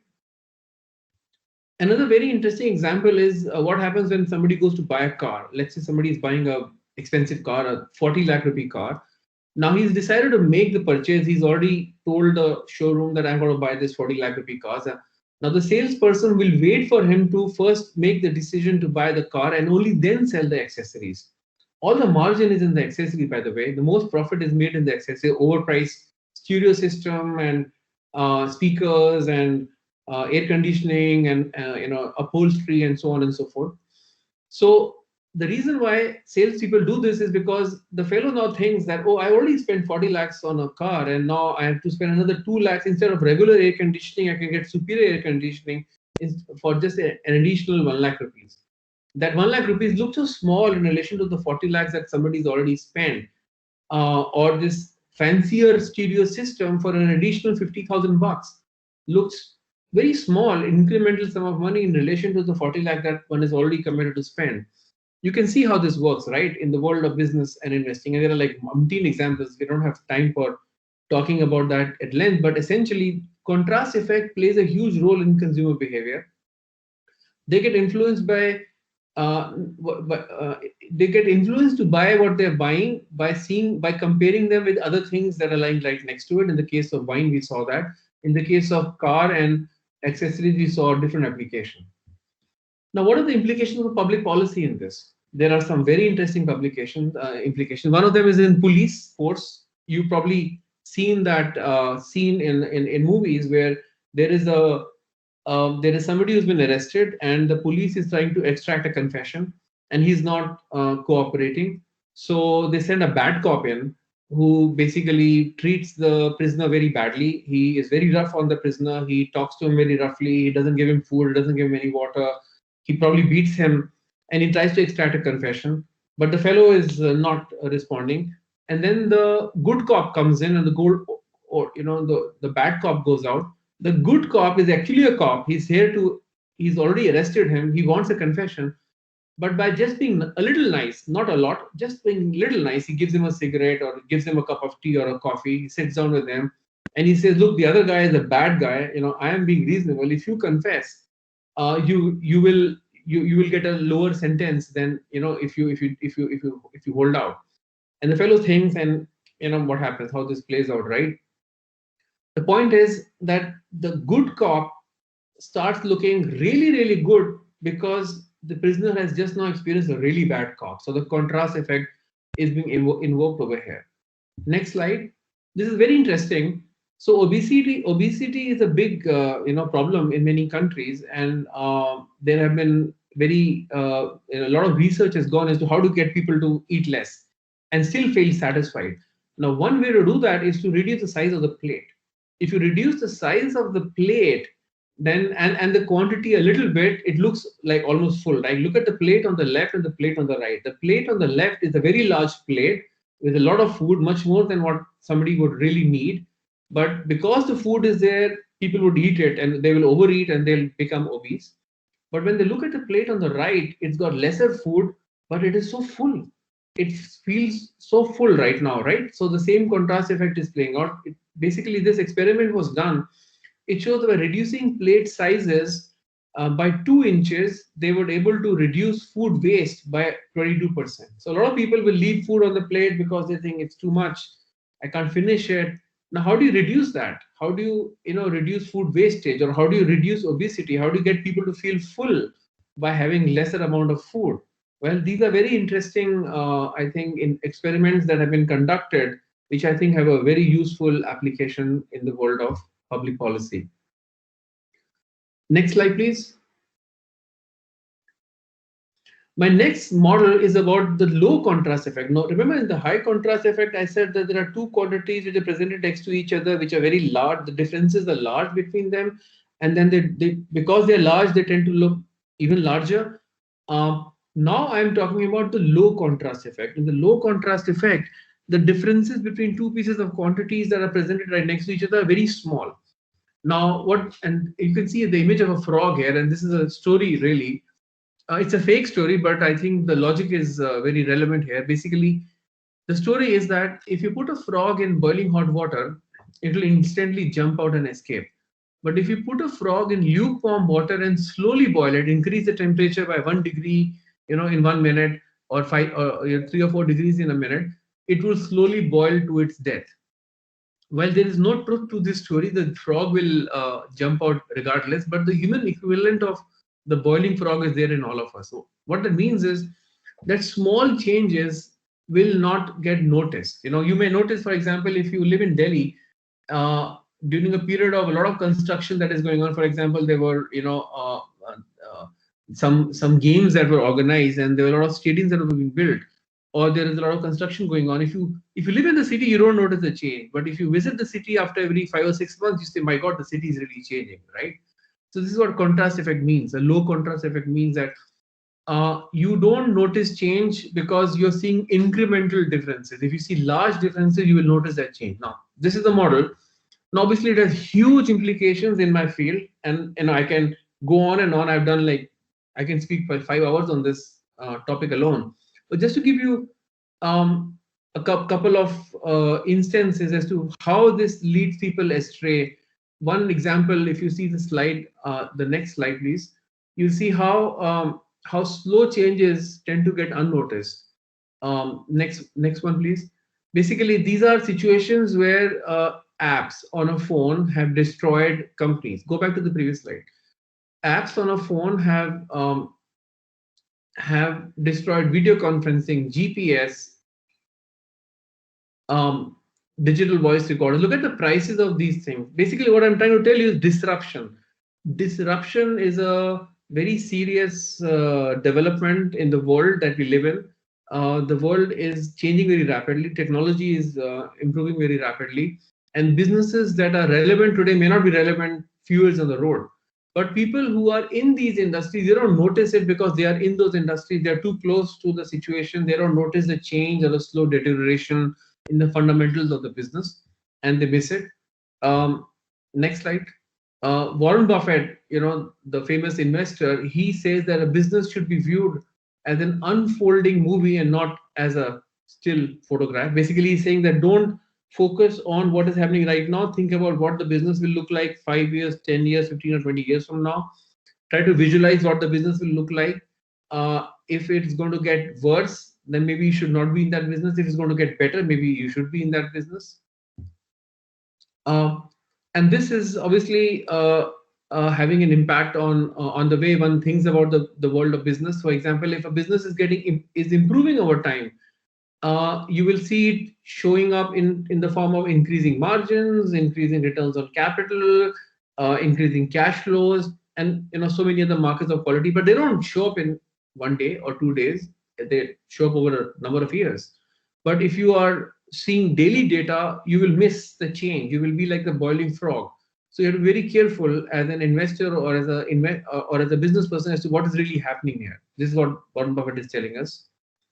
Another example, next slide please, is about throwing good money after bad. Now here what is happening is that let's say you have put money in a project. Let's say you put in $100 million and it's not working.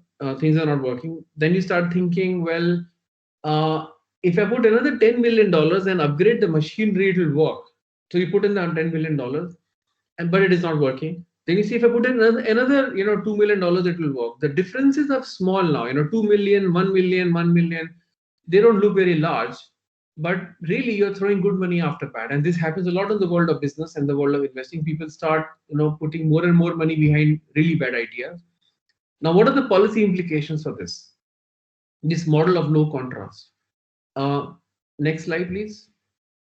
If you notice what happened a few years ago, the current government under the Prime Minister Modi virtually have eliminated the kerosene and the subsidies on kerosene and diesel. If you really notice what happened, they will increase the price of kerosene or diesel by sometimes as much as 3 paisa per liter or 3 paisa per kg or something like that. 2 paisa, 3 paisa, 4 paisa. People didn't notice it. Slowly, they increased the price to the point where the subsidies of the government were almost now completely eliminated. Now we have the government does not subsidize fuels for the most part for kerosene and for diesel, and that I think has been a monumental achievement of this government. They've been very psychologically astute by increasing the prices, which kept the jumps below the radars of most people who didn't notice the change, which is exactly what the boiling frog syndrome predicts, right? Next model is that of social proof. Next slide, please.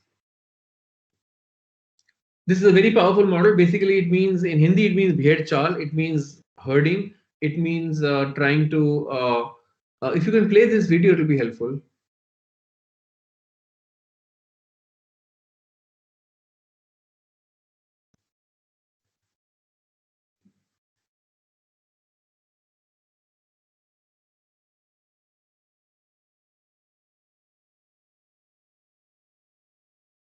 I don't think anybody can hear the audio. At least I can't hear the audio here. You can't also hear. Ashmita, can you stop sharing and present it again? You need to include that option, including the system audio.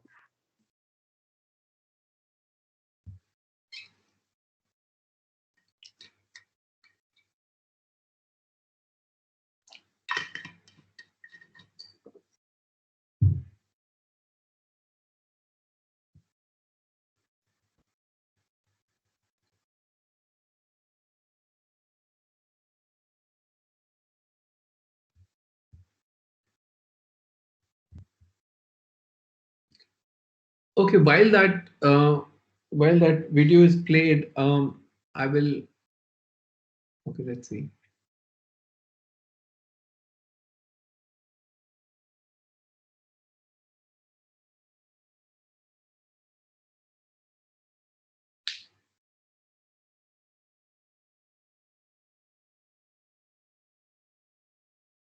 Okay, let's not do this. It will be complicated. It's a technical issue here. Let me explain what happens in the video. So basically, Let's go back to the slide, please.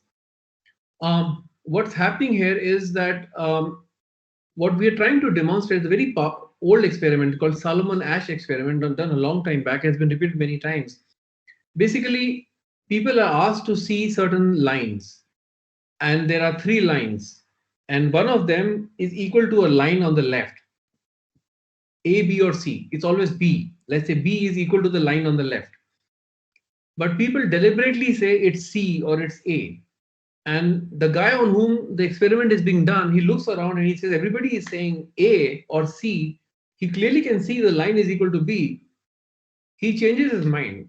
In the initial part of the experiment, he'll say it's B. He will stick to his conviction. But when he sees the other people all around him are giving the wrong answer, which appears to him to be the wrong answer, he thinks the problem is with him. He says, everybody is giving this answer. Something is wrong with my eyesight. And he starts saying A or C depending upon what other people are doing. The idea here is very powerful, that we are deeply influenced by how other people are behaving in our presence. And even though we claim that we are not affected, we are deeply affected by that. And of course, that has huge implications for the world of investing and for the world of business. Next slide. Clearly, branding works, right? Why do people buy brands? Because it's so popular. Everybody's buying it. Popular things become even more popular. So it makes sense for companies to increase the popularity of their products through advertising, for example, to show that people who are just like you are buying this stuff, therefore you should be buying it too. The message is very clear that you should do what everybody else is doing, and a lot of them are doing this, therefore you should do it too, and it works. It works in economics all the time. And can we have the next slide, please?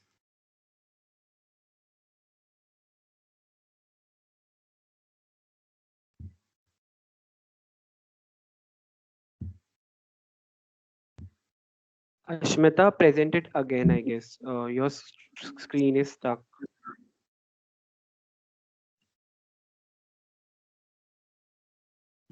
Yeah, just give me a second.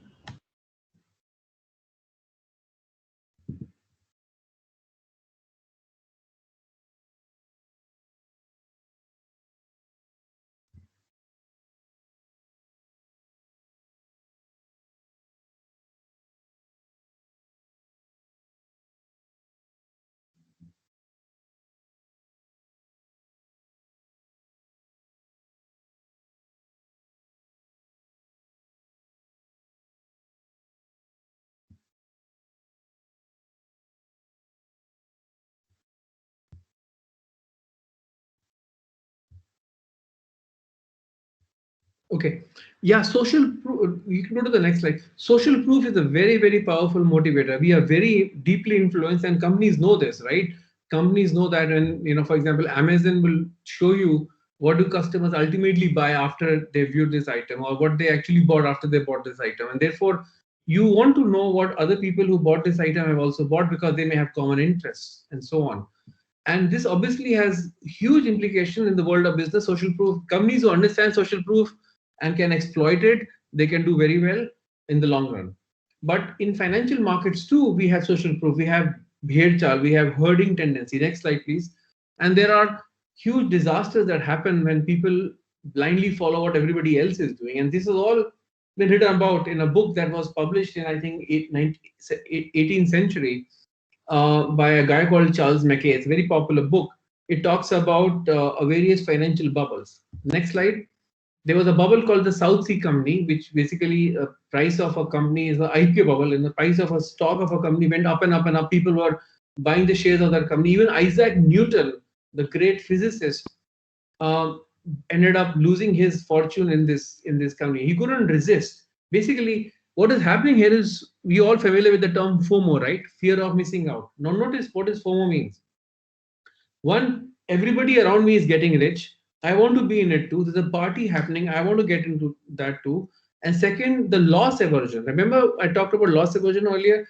That fear of missing out. I will miss out on this fun. I will miss out on this opportunity to make money. Could be Bitcoin, could be gold, could be stocks, could be the South Sea bubble, could be the tulip mania, which occurred in 17th century Holland, where people were selling their house to buy a bulb.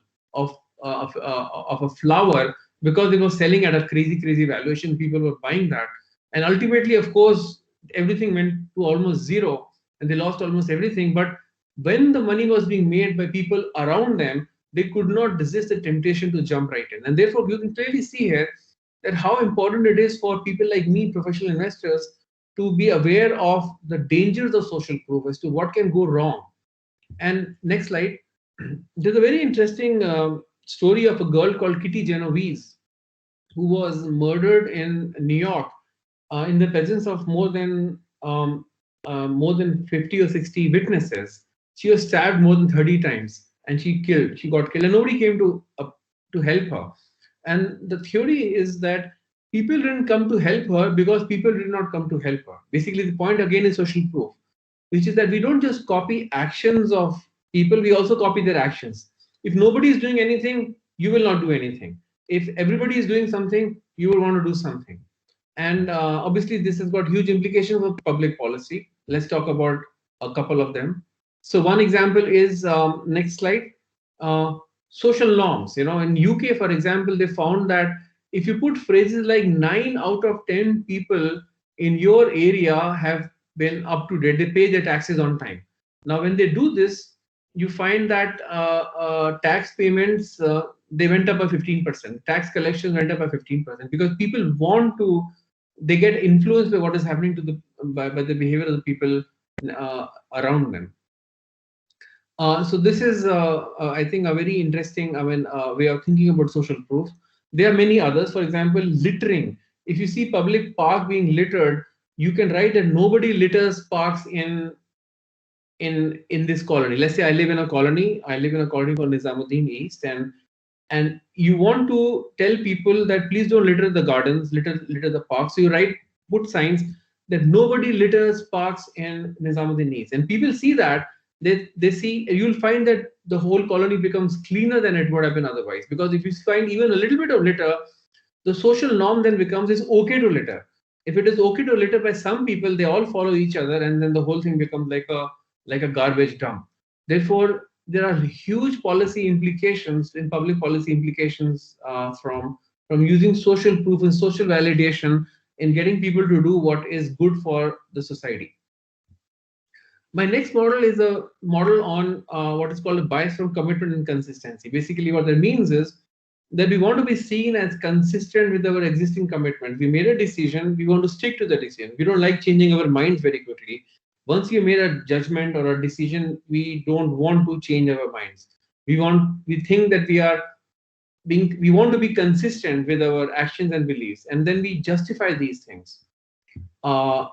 So there are obviously a lot of implications for this. As an investor, when I analyze businesses, I have to evaluate the quality of the management of the companies that I'm contemplating investing in. I have to think about my own decisions that I'm making.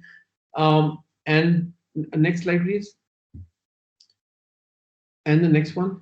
Basically, there are many manifestations of this model. One of them is justification of effort. If you already spend a lot of time and effort in doing something, then you will continue doing it, even though it doesn't make any sense anymore. So, for example, a company may have spent $100 million on a project and it doesn't make economic sense anymore. The world has changed, or your assumptions were wrong, or the regulatory environment has changed.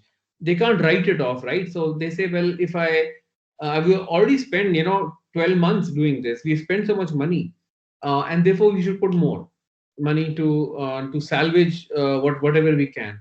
And so the same problem as I mentioned earlier, throwing good money after bad, which was coming from contrast effect, reappears here in the context of justification of effort. That we try to salvage what we have already spent, although it doesn't matter. We call this sunk cost fallacy, right? What you have spent, what efforts have already been spent on something are irrelevant to whether you should continue in the project or not. Next slide.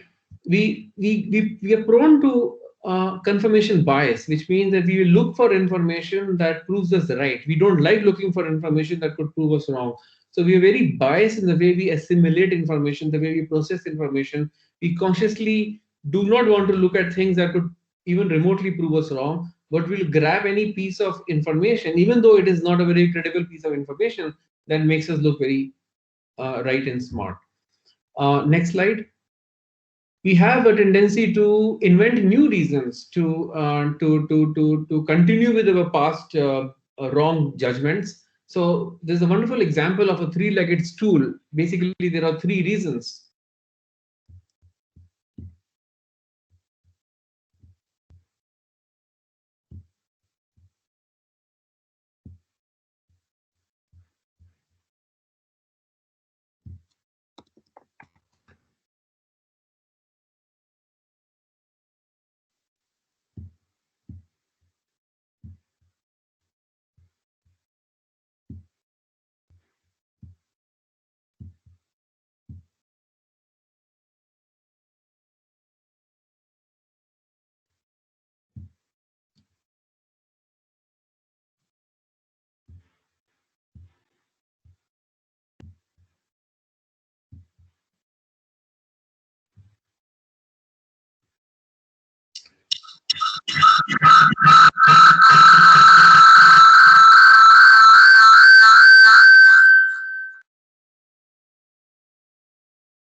Sorry, I got.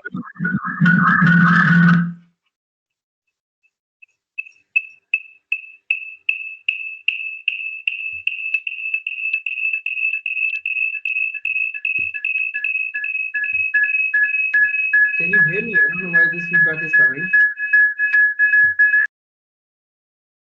Can you hear me? Yes, sir, you're audible now. Okay, so I don't know what happened. I got sort of dropped off. Anyway, so let's continue. So I was talking about this wonderful metaphor of a three-legged stool. Basically, it says that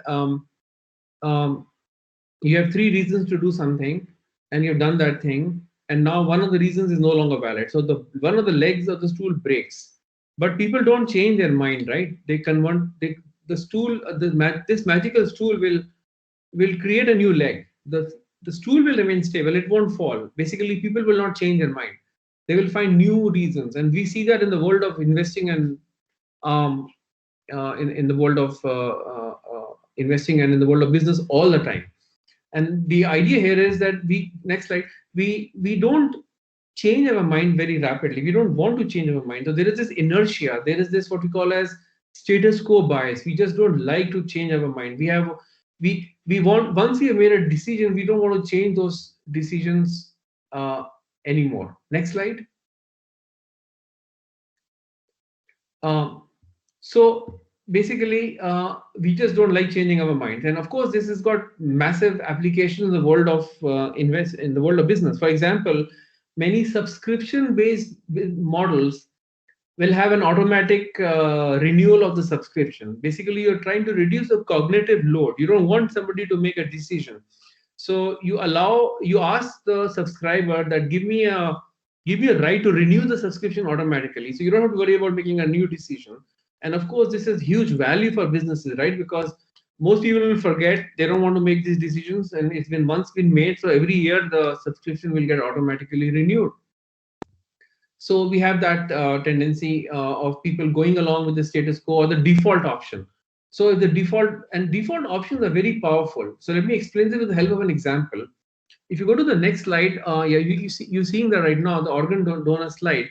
It's a very, very powerful example as to what happened in certain countries. So they found that in between Austria and Germany, which are very similar cultures, they found that one country, the organ donations are much more common than the other country, and they wanted to know why.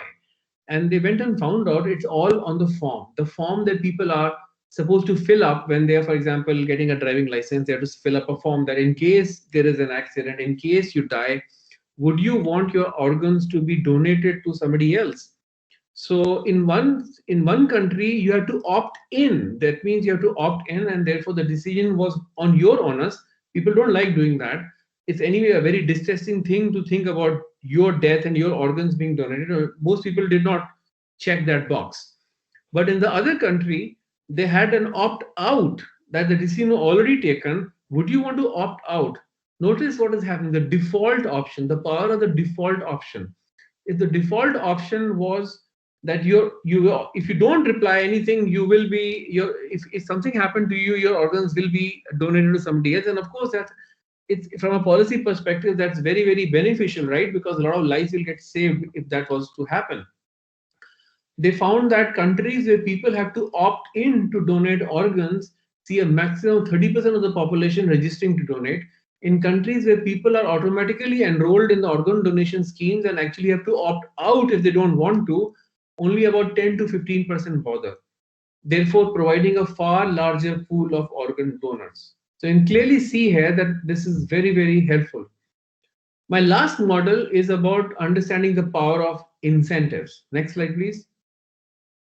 The people are hugely motivated by incentives. This sort of dominates their behavior, and whenever you're analyzing any system of human behavior, you should always start from incentives. So what are the implications? Well, next slide.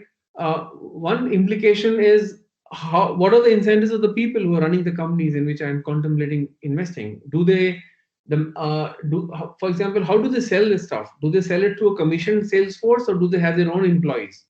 If a commission sales force is given a lot of commissions, obviously they'll have a lot of incentives to push the product. If you have the right sort of managerial compensation systems, you will get the right outcomes, right? But we don't have to think about only the upside. We also have to think about the downside risk. So system design is important. Next slide, please.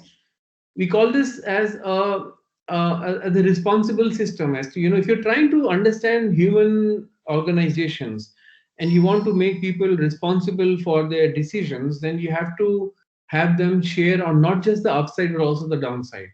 Basically, the idea behind this wonderful book, The Case for a Modern Man by Charles Frankel, said a system is responsible in proportion to the degree the people who make the decisions bear the consequences. Therefore, you have to have the upside and the downside, both.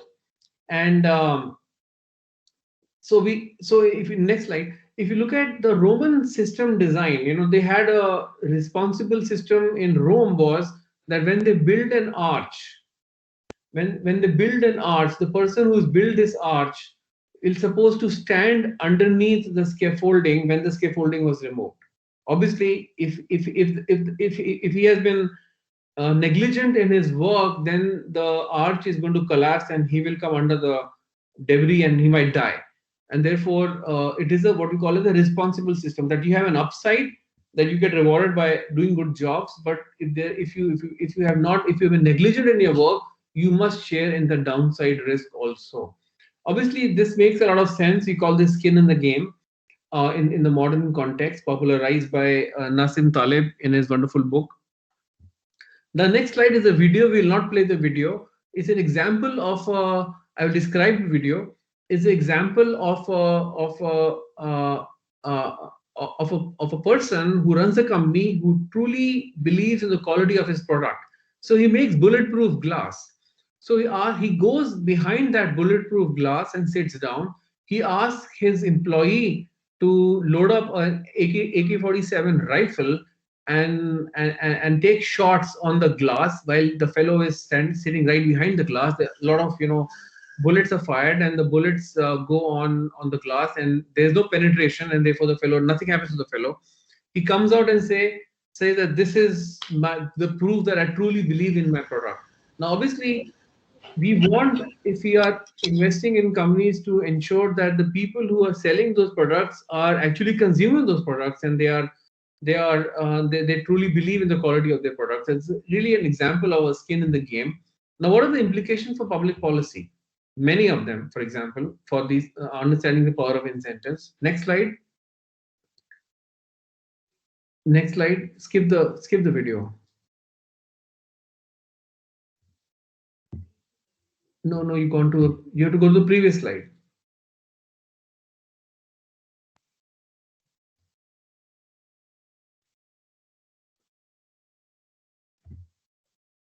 Yes, this slide. Thank you. So in 2010, a fellow called Kevin Richardson won an award for designing speed camera lottery, which uses speeding cameras and intersections to reward those who obey the speed limit with the fees paid by those who violated it.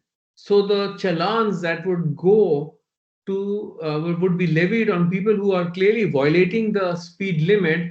That money will be taken and given to people who are below. I mean, in a lottery system, all the people who are below the speed limit, their numbers are also noted, but a lottery is done, and the challans will go to some of these people who are who win the lottery by being compliant, and therefore there is an incentive for people to be compliant. The Swedish National Society for Road Safety loved this idea so much that they implemented this idea. Now they did an experiment. In one of the trials, they had like 25,000 cars pass the cameras. The average speed dropped from 32 kilometers per hour to 25 kilometers per hour, which is exactly the speed limit of Stockholm's main roads. Sorry, 25 miles per hour.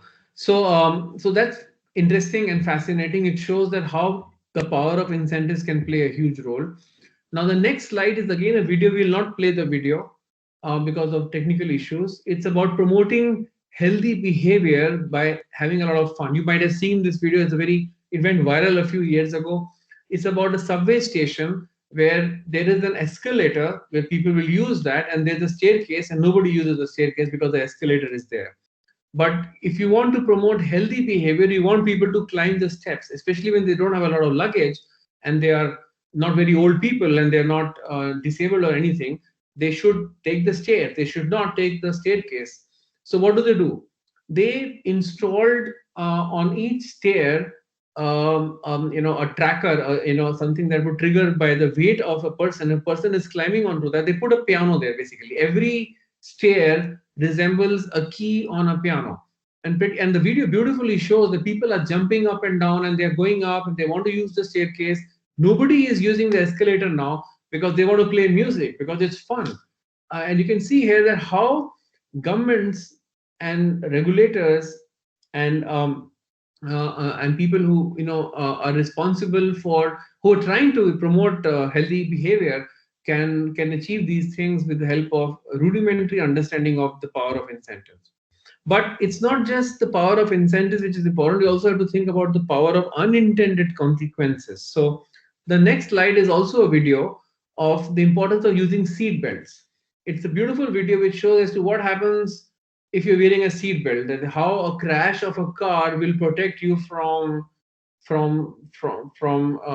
injury and from death and so on and so forth. But there's a wonderful study which was done in 1970s when seat belts were made compulsory in the US. If you look at the next slide, it's a guy called Steven Peltzman, and it's the effect that he wrote about is called the Peltzman effect. He basically found that by installing seat belts in cars, while the number of deaths that occurred inside the cars went down, the number of deaths that occurred outside the cars actually went up, and there was no change in the automobile death rate. And the reason why that happened was that people became more rash in the way they drove their cars after they were asked to wear seat belts, because obviously the seat belts made them feel more secure and safe, and therefore they compensated that additional sense of security by being more rash and driving more fast, for example, and therefore they had more accident, and more accident means more casualties and fatalities outside the car. And what Steven Peltzman very carefully found was that the automobile death rate did not change. And now this became a very interesting model later on, and has got huge implications in the world of economics and finance and investing. I'm not going to go into that. What I want to basically tell you is about that this is a very general model. It basically means that when the government tries to regulate something, then people have an incentive to do things that will take away the original intent. It will end up with some unintended consequences. So we call this as the law of unintended consequences. And there are many, many applications of that. What I'm trying to tell you is that when you're doing public policy, politicians and regulators and administrators, they need to be very aware of human nature as to what happens when the government tries to regulate something. For example, if the government wants to control gold smuggling, they increase the import duty on gold, but smuggling goes up. For example, the company in India, we have huge subsidies on urea.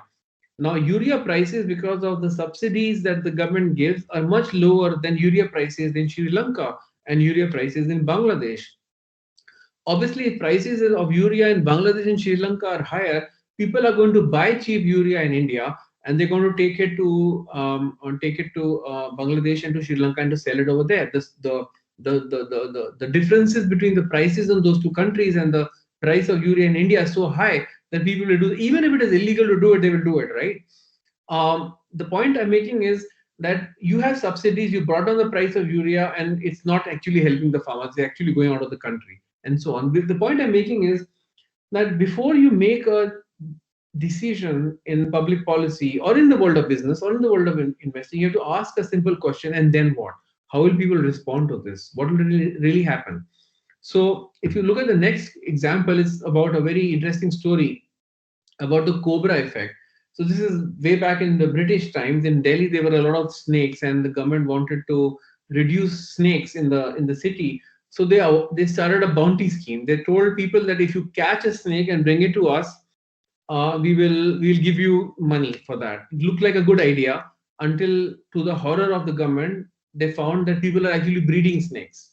So get the point here, that you cannot just do first level thinking as to, you want to reduce snakes, give people money to get snakes. Well, they will start making more snakes, breeding more snakes.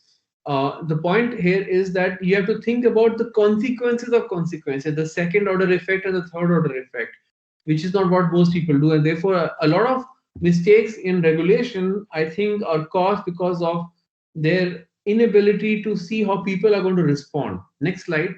Our recent example was in demonetization. Our Prime Minister wanted to wean Indian public away from cash. He wanted to eliminate black money, and he suddenly cancelled 86% of India's currency by demonetizing 1,000 rupee notes.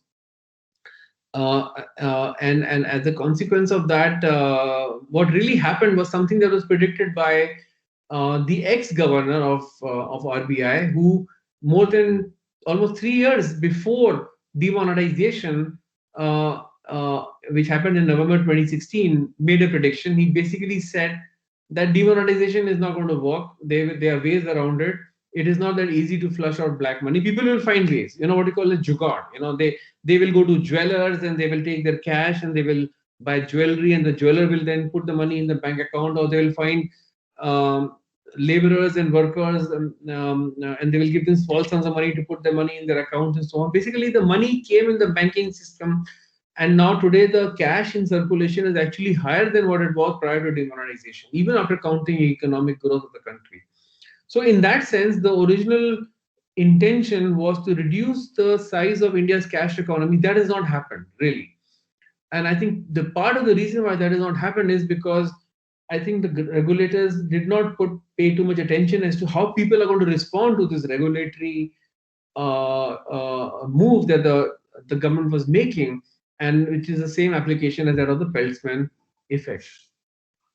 Now, I've talked to you about five or six models actually, which are very helpful to me in the way I think about the world of business and the world of investing. I also showed you how they can play a key role in thinking about public policy, how behavioral economics has a very integral, very important role in framing public policy, how governments and regulators can use techniques like Mrs. Thara, the IAS officer, to understand human nature and try to do things that are good for the country and the good for the constituency or good for the state or wherever they're working, right? Now, but there are questions about ethics. Is it right to do? Because at the end of the day, if you really think about it, you're really manipulating people, right? If I want you to do something, I can, if I want you to behave in a very aggressive manner, I can frame the problem to you in one context. I can turn you from a conservative person to a gambler, right? I already showed that to you, right, in the beginning. Is this ethical? So it's an important question that, is it right for the governments to use these tricks, these manipulative techniques to get people to do what it wants them to do? Is it right for that to happen? It's a very valid question. I don't have a problem with that. But when you talk about that question, you also have to talk about a second question. And the second question is it in the larger interest of the people? And if the answer to the second question is yes, it's overwhelmingly yes, then in my view at least, some people disagree with me, in my view at least, the answer to the first question is also yes. Yes, it's manipulation. No, it's not a good idea, generally speaking, to manipulate people. But if it is the larger interest of the society, I don't have a problem with that. So with that, I would end my presentation, and I'm open for any questions that you might have. Thank you. Thank you, sir, for such an insightful session. Everyone, the floor is open to questions now. You can post your questions in the chat box.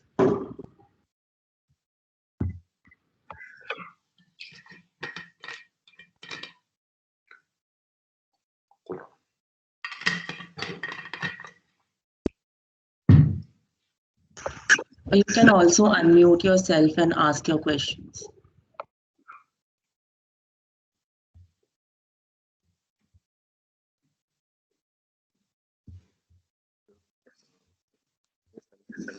First of all, Professor my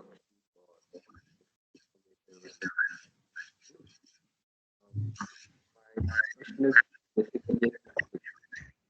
Sorry, you're not audible properly. 1 second.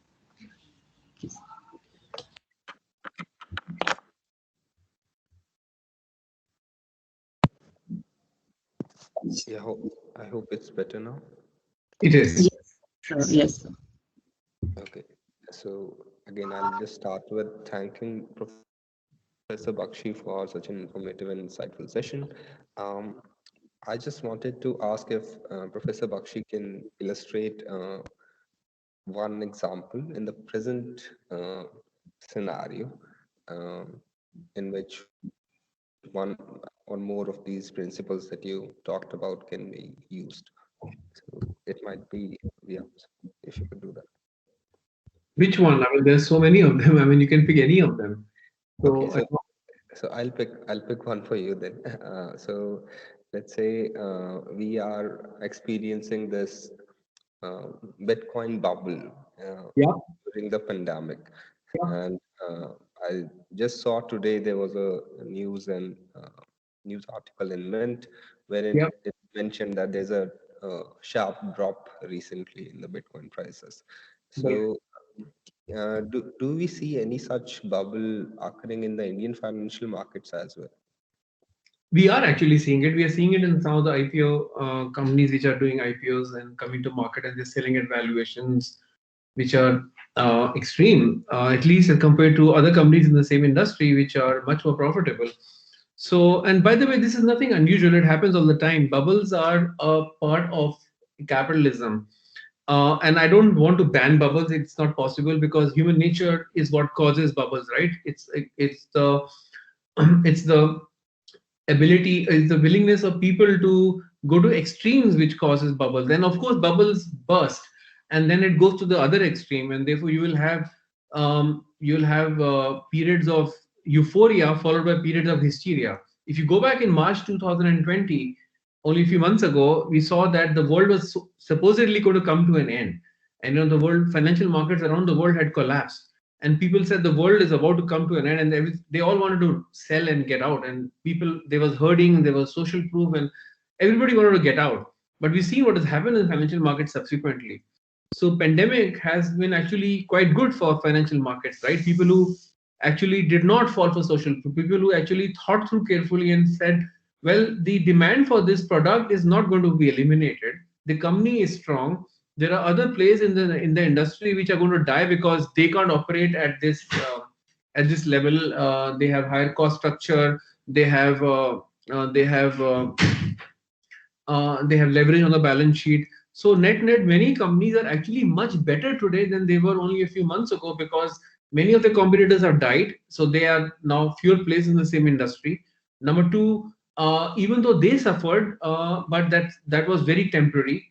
And number three, many businesses have emerged that have actually benefited from this pandemic. Take Zoom, for example, or take Microsoft Meetings. Zoom is a classic example because it's a one product company and it's hugely profitable and valuable today, simply because pandemic made people realize that they can do business without actually traveling. So the point I'm making is that there are these bubbles and there are these periods of irrationality. What makes a person successful in the world of investing is to have an independent mind, to be able to think through things carefully, to be able to learn from history as to what happens when people are either extremely over optimistic about certain things, are being euphoric about it, or are being completely on the other extreme, despondent and suicidal, and are causing the collapse in the prices of real assets and real businesses to levels that are incredibly low compared to normal earnings that could be earned all things considered. The point I'm making is things like the pandemic can cause earnings to go down, but they don't cause the earnings to permanently get eroded, right? So if you remember, if you think about how valuation happens, then if the earnings of a company are removed from the picture, from the long-term picture, the company is going to be around for 30, 40 years. If you take away 1 or 2 years of earnings, it's not going to kill the company, right? It won't even impact the earnings, the value of the company by so much. But in the market, the value of the company may drop by 60, 50, 60, 70%. Whereas the actual drop in fair value could be only about 5 or 6 or 7%. And therefore, markets tend to massively overreact to negative information. Yes, pandemic is net bad news for the economy and for most businesses, but the financial markets in 2020, March, April, was overreacting to the extent that the prices became so low when you compare them with normal earnings, when normalcy returns, they became insanely cheap. And that kind of thinking is what I try to teach my students in my class, that you have to have an independent mind and therefore think through these things carefully and then decide as to what is the right thing to do. Professor Bakshi, can I ask a question? Please. Professor Bakshi, even when we use this principle of nudging, say at the individual level, say at the central bankers level, there are sometimes two totally diametrically opposite perspectives. So how do you reconcile it? For example, if I would say an example, let's say Alan Greenspan, his perspective was this, that let the bubble happen, let the bubble go ahead, and when the bubble is over, or the bubble is going to create damages, after that we will clean up the garbages created out of the bubble. Right. And then we have Baiviar's argument, Baivi Reddy's argument. No, that's not done. We have to tread softly, because we are treading on the lives of a particular country, the growth of a particular country, etc. That in the run up to the bubble itself, you prick the bubble. Do not allow the bubble to occur to begin with, like how Baivi Reddy had done in the run up to the global financial crisis. So I'm trying to put to you something on the basis of your own lecture as to two different sorts of nudging done by two different central bankers. And how do you reconcile this? Because it's now we are trying to say that you can have different approaches towards the same issue. Yeah. Absolutely, but I don't think this is about nudging. This is about policy, right? This is about how a certain banker thinks about the efficacy of monetary policy, about printing money, about lowering interest rates, and seeing that it may result in an asset price bubble and how desirable that is. Whereas conservative bankers have an opposite view, and that's fine. In economics, you can have different views. And people who have read history would know that indiscriminate printing of money almost always results in the collapse of the currency and so on. So I don't want to get into that debate. What I want to talk about is the nudge part that you refer to. The nudge part is about how to create levers of influencing people, because the decision about easing monetary policy is not taken by people, it's taken by a handful of people, right? It's a policy decision. But what we are talking about when you talk about nudge is how do you get people to do things? How do you get people to behave in a more healthy manner? How do you tell people to exercise more? How do you get them to become more responsible citizens when it comes to littering of their parks or their colonies, or what kind of social triggers, what kind of behavioral models can we use to get people to want to do the things that are in the interest of the nation or the society that we live in? That's nudging. And that's the question that becomes, is that nudging still manipulation? My answer to that, as I mentioned in the presentation, is yes. But I don't think there is anything wrong in doing that, because if just by changing the way a form is filled out by people can result in more organ donations, and can save a few hundred lives in a year, I think we should go for it. I don't think we should make people opt in just by forcing them. If they don't want to give it, they can always opt out. Otherwise, you're opting in. I don't think that. I think this is a very, very controversial point that I'm making, because there are people who are libertarians who think that, well, it's my choice, my body, my life. I have to decide. If I have to give, I will give. Who are you to decide on my behalf? But my point is that if it is the larger interest of the society, and therefore you have to be very careful about who the leader is and what kind of interests that he or she is representing. If you think that the person who is making these small little changes, because just by changing a form, no, it's not going to be very earth-shattering news, right? Nobody's going to notice that the government has suddenly changed the form in which people have to opt in or opt out of some services or some choices that the people are going to make. But they have monumental effect on people's behavior, and some of these changes could be very, very helpful for society at large. And if that's the case, then I like nudge. I don't have any problem in nudging.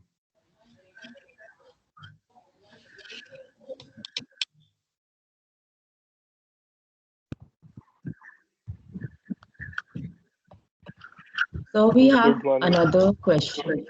All right. Yeah. So there's another question that if the existent norm is evidently bad for people, nudging behavior seems rational for improving quality of decisions. Let's say an institution with not so benevolent motives uses nudge to exploit people in exploitative manner. Do we have any counter nudges or protections against that? Yeah, we need that. Absolutely agree with that. You see, at the end of the day, it's like, if your leader is a tyrant, then he can use anything to get what he wants or she wants. But if a thoughtful leader who is thinking about the interests of the nation at large and is doing things which are causing people to behave in a certain manner, like let's take for example pride in a country, right? For example, in India we have a thing called guests are like God. India has always been seen as a country which welcomes visitors, right? We always treat them with respect. We treat them as if they are God. Now, this is a very important signal that India gives out to other countries. The point I'm making is that if you want to promote that kind of behavior, you have to say, well, Indians don't treat foreigners as aliens. We welcome them. They are welcome to come to our country. They're welcome to be part of our culture. They're welcome to marry our citizens. They're welcome to enjoy our food. We are famous for hospitality. This is the image that India has inculcated for thousands of years, right? We never waged a war on any country. So in that sense, if the country is run by some leaders who want to create that kind of, who want to sustain that kind of an image, then laws which contradict that image should not be encouraged. I'm talking about recent controversial laws that were passed by the government, by the parliament, which have been raised a lot of controversy. So it's a very personal thing. You can think about this, what I'm trying to make a point over here. The point I'm making here is that you have to be very careful about the nudges that the political leaders are getting involved in, whether they're really good for the country or not. And of course, they obviously think that they are good for the country, but you have to decide on your own as a citizen whether you support that or not. And I would leave that to you. It's a very personal decision.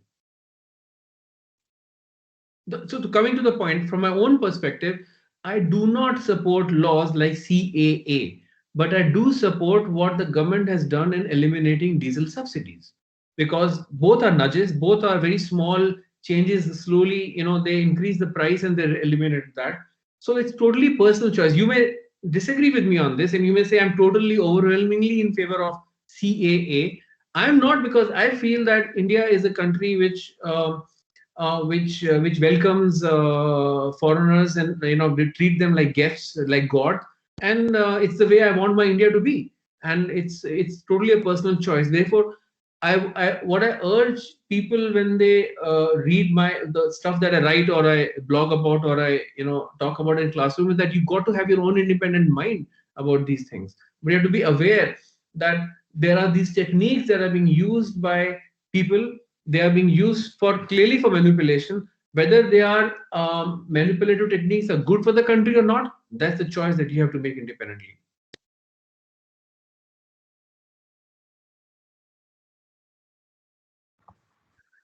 So, someone raised their hand. You can unmute yourself and ask your question. Good morning, sir. I had two related questions. First, that in the recent GameStop price rise in the US markets, what besides herd mentality, were there any other behavioral economic models or concepts involved? And second, in the age of technology, has it become much easier to manipulate people, to manipulate the stock market? Well, the answer to the second question is overwhelmingly yes. You all know what is happening in social media, how things go viral. The very fact, in a world of Instagram and Twitter and Facebook and WhatsApp and other similar platforms, how easy it is for a rumor to be spread, even though it's fake or false. How technology allows people to even copy somebody else's voice and make them say things on a video which they never actually said. So it is becoming very, very difficult for you to know as to what to really believe. It's what is really true and what is really not true. So that's a very dangerous part of where we are progressing. So, and you can imagine how fragile the world is. Imagine two different nuclear nations at war, both have nuclear capabilities, and some fake news is spread that there is a plan for one of the countries to launch its missiles on the other country, and it's already started. Think about what that can do. And if it's turned out to be fake news, what can happen? The consequences can be horrible. The point I'm making is you have to be very, very careful about what this technology can do for us and how it can harm us also. As to the question on GameStop, well, that's not something new. It happens all the time. People have shorted stocks and they have got killed, and manipulation can happen, and people can do things to prove John Maynard Keynes right. And he said that the markets can remain irrational longer than you can remain solvent. A lot of people who shorted the stock have got killed. It's a strategy that I do not recommend because it's got asymmetric risks, because there is no limit to how much money you can lose in a shorting strategy. So it's a separate, topic itself, not a part of today's topic. But it's not new. It's not something that is the first time it has happened. It has happened multiple times in the past, and anybody who reads financial history will find many, many similar instances in the past. Thank you, sir. Are there any other questions that you guys would like to ask?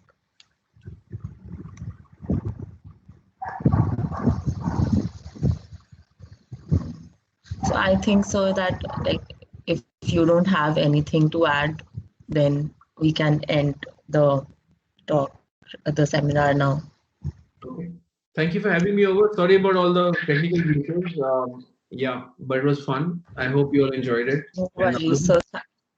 Thank you so much for such an insightful session, sir. Thank you. Bye for now. Thank you so. Araba, can you please share your screen now? Oh, yeah, sure.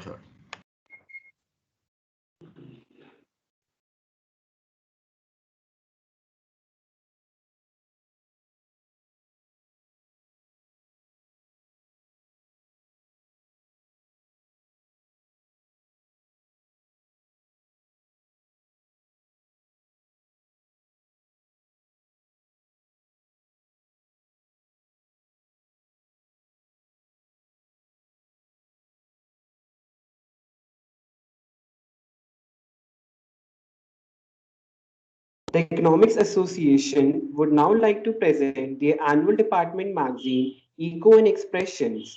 This year, the magazine shall be released digitally. Nevertheless, the editorial department's meticulously compiled collection of meaningful articles, research papers, and the glimpses of 2020-21 academic session promises to be a delightful read.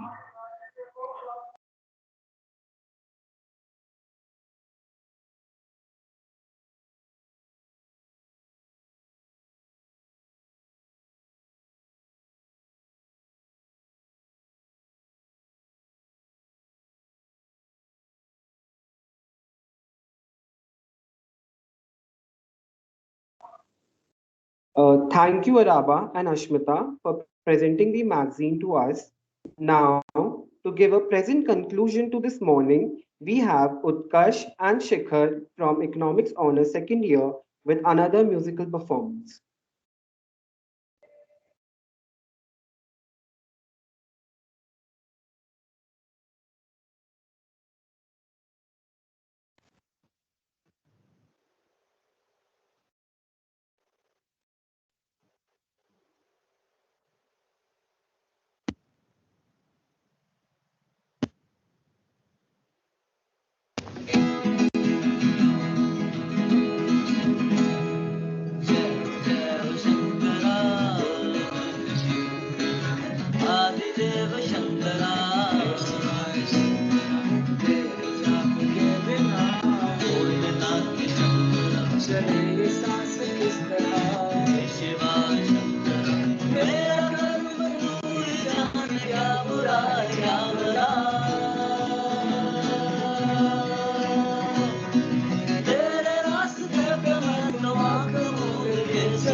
With that, we come to the end of this seminar.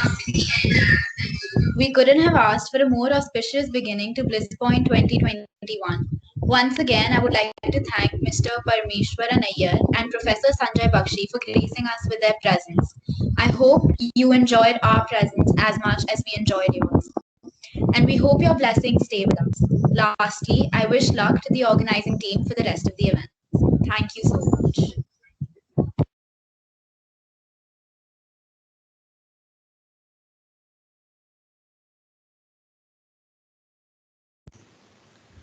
Thank you, everyone. Thank you for attending this seminar today.